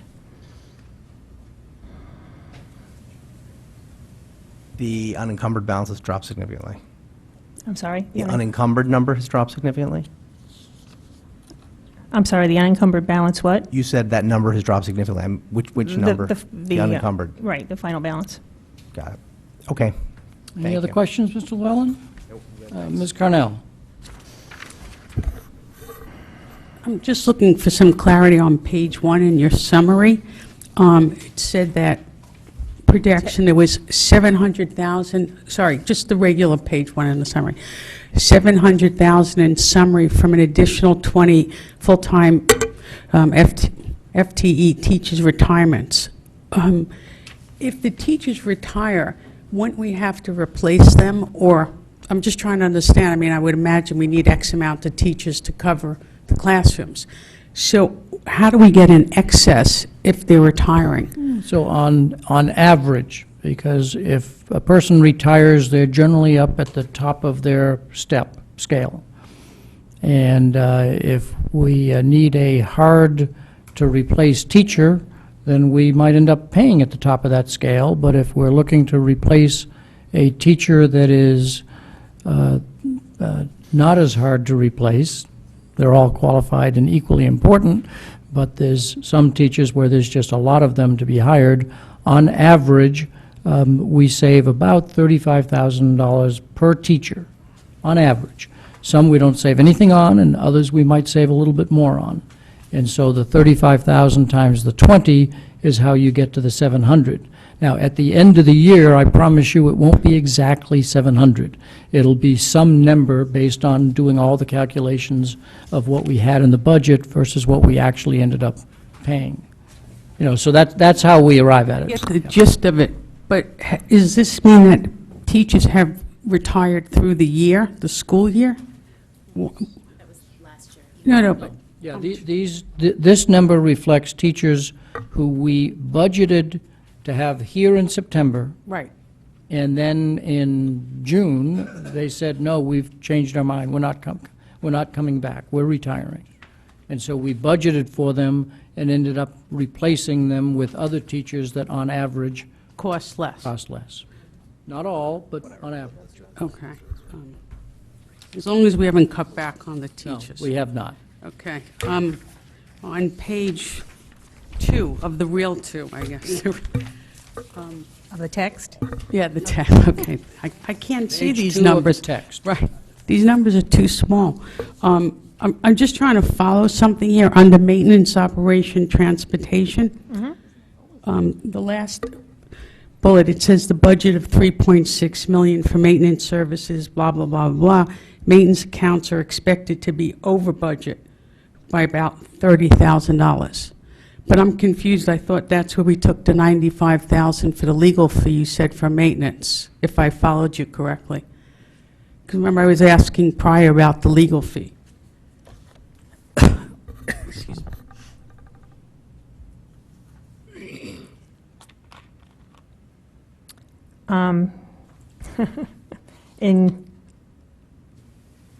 In December,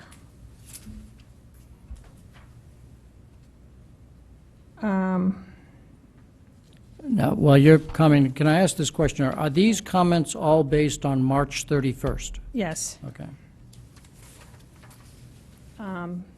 Yeah, and I'm comparing it to something from February.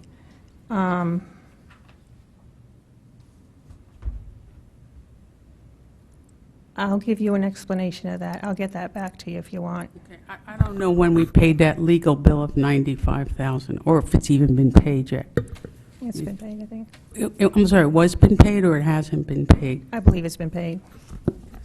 Okay, I'll wait to But get that also, from you. those are, I'm sure, a series of bills, so let's assume that most of them have been paid, but there might be one dangling bill that came Oh, yeah, in no, late. I didn't mean like that. I'm just trying to understand why this says we're over and then we were under. So, Mrs. Munsell will get back to you on that question. Any other questions on the third quarter report? Nothing on that side? I have a procedural one for Mr. you. Llewellyn. Sure. If we go to the first page of the short page of numbers, next time if we can do this sequentially, that'd be much helpful. So if we look at the special appropriations and transfers, this is transfers between the major categories, correct? The 22,000, the 3.3, and the 18? I'm in basically the second column of numbers. Phil? Yeah, I'm following it. How can we transfer that? I thought the board had to approve transfers between categories. We I didn't know we approve- could transfer. The staff are allowed to transfer, and we approve all transfers at the end of the year. I thought the staff was allowed to transfer within categories, and the board had to approve it between categories. That's not my understanding, but And where is it written? We, by policy, Statute. no, by no, policy. by policy, we're allowed to transfer between categories up to $10,000. Anything above that needs board approval, so that would probably be a culmination of different transfers.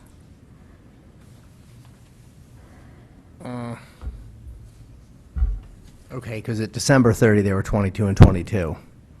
So that was over the 10,000 threshold as well. I'm just curious if we're not following our own policies, and if so, we should at least vote them through if we're going to be doing them. You ought to consult with Mrs. Munsell if you think that's the case. She just said that was the case, Phil. Your transfers have been within the policy that has been established, correct? Well, That- they're that's over her viewpoint. $10,000, though. I'll get your breakdown. And if you can send me the actual policy, that'd be great. You have the policy. How about the reference number? Do you know the reference number? So, any other questions on the third quarter? Having heard none, then thank you very much. Committee liaison reports, do we have anything that needs to be reported from any committees or liaisons? Mrs. Lou McCormick? Mr. Patton? Anything from your committees? Ms. Connell? We discussed the Dwight roof. Okay. Mrs. Gerber? Just that Osborne Hill, they're in the process of developing the covered walkway plan, and the gym hopefully will be ready to open sometime soon, hopefully before the end of the school year. And the second part of the windows will be done this summer, along with the walkway. There was a lot of conversation on the walkway. Do you recall the final price that they settled on as being affordable within their project? It was about 125, I think, was the number, Thank you. thereabouts. Thanks. Mr. Fattabine, anything interesting from the Transportation Safety Committee? Luckily, no. It seems like it's been a quiet year. It has been a very quiet year. I guess it doesn't have to be appealed, so they're not getting to me. Thank you. Mrs. Maxon Connelly, anything from you? Just one regarding PTA Council. I received an email tonight. Hopefully, board members were aware, and if you're not, I'll issue the invitation myself that there's an awards ceremony every year. Well, this is the second one of this nature, recognizing PTA volunteers who've made tremendous contributions to Fairfield. And it was supposed to have been this coming Monday, May 11th. It has been moved to June 8th. And so I hope that, any board member who is available and would be able to come on June 8th, it's held at Fairfield Woods Middle School. And it's just, you just get to sit in the audience. You don't have any role except to appreciate the work of some very hardworking Fairfield volunteers through the PTA organization. So again, that's June 8th, if anybody's available. What time? Usually 7, 7 p.m.? I think. As long as If- it's not 7 a.m. Still to be determined. I'm hearing a voice from the back. Okay. That's it? Mr. Llewellyn? Nothing to report, thank you. The only thing I would report is not if there's a liaison. I don't think we have a liaison to the Connecticut Interscholastic Athletic Conference. Say that quick. CIAC. Some of you may have seen a newspaper report that Thanksgiving days, the games, will no longer be played because of a change at CIAC and FCAC. If you want to know the details of it, I do recommend that you call Dave Schultz because he was intimately involved in the 8-month process that led to that. The process started, as I understand it from my conversation with him, with a concern for the safety of children in football games, and that there should be a maximum of 10 games a season with a bye that any student should play. And that would include championship games. Therefore, that dictates a 9-game season. And then as the athletic directors and coaches got together, the games played on Thanksgiving Day did not count toward determining who would be in the FCAC finals.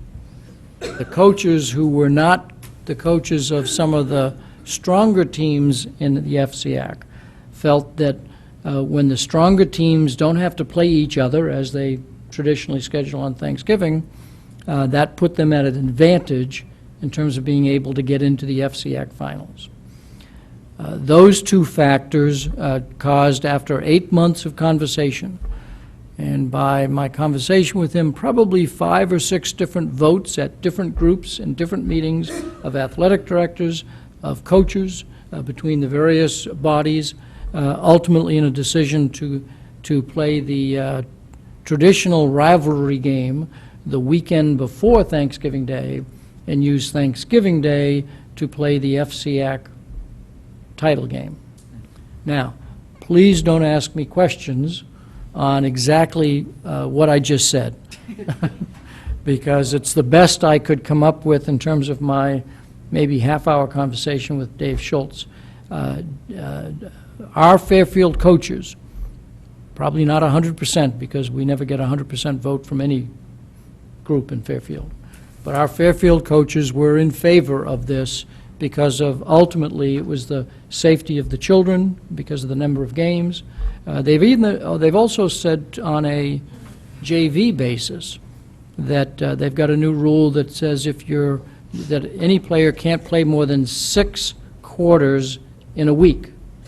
So for those members of a JV team that suddenly had to be pulled up for a varsity game, they would then be limited to only 2 quarters in the JV game, because they can't do more than 6. Again, that is a difficulty for coaches trying to manage their team, but it was done in the interest of safety of children. Again, as I say, either read the papers or call your favorite coach or athletic director to get a better explanation than that, but I wanted to It's in the report it to board. Fairfield Citizen. And it's in the Fairfield Citizen for those who read it.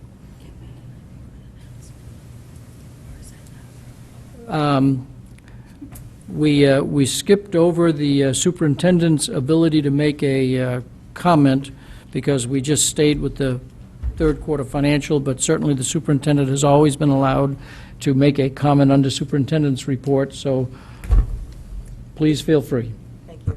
This is just a little update because you may hear about it. Those of you who remember our friendly hawk that was invading and attacking our students at Ludlow High School, this afternoon we received a call that our hawk is back. We went to great lengths with many organizations in town to have a hawk's nest removed, and the hawk disappeared for a while. So he seems to be back. He showed up at Tomlinson Middle School today. He might be a little confused about which school he should be at, but we kept, he did show up when the students were boarding the buses, so Principal Bonina kept the kids inside, and one of the faculty members had one of those foghorn things and blew the horn, and the hawk left, but he may return, so I'm just giving you advance warning. We're hoping not. We hope he finds a better place. We have 4 minutes. If there's any open board comment that somebody wishes to make, I'll start over here. Any open board comment? Boom, ba-da-boom, ba-boom, boom. Nothing? A motion to adjourn, please? Oh, I have the answer. I want to get this done with. you have the answer. Okay. I On don't the know which- maintenance. I don't know what to one I think- question, but remind us of the question so we will better understand the answer. That's correct. On 331, the maintenance projection was a negative 30. The prior projection, it was a negative 185. That was my comment that there was a swing of 150 with maintenance, okay? That's, I totally don't get it. okay. Sorry. But that's the answer. So there's an answer, but you'll still clarify Wait, no, it so no. that Ms. Carnell will understand. Where did the second number come from, the 185? That was what it had been before. I think the question was, where do we find money? I said, well, there was a swing in the projection for maintenance of 150. It went from 185, a negative 185 to a negative 30. That's the difference of 150. So in terms of forecasting, if we're going to break even, then they found an extra 150 that's still running a deficit, but not nearly what they thought, and so therefore they had money from the last forecast that's To move available. over, okay. Yeah. Thank you. With no further questions, is there a motion to adjourn? Did somebody raise their hand? Mrs. Gerber, Ms. Carnell, all in favor? Raise your hand. It's unanimous. Thank you very much.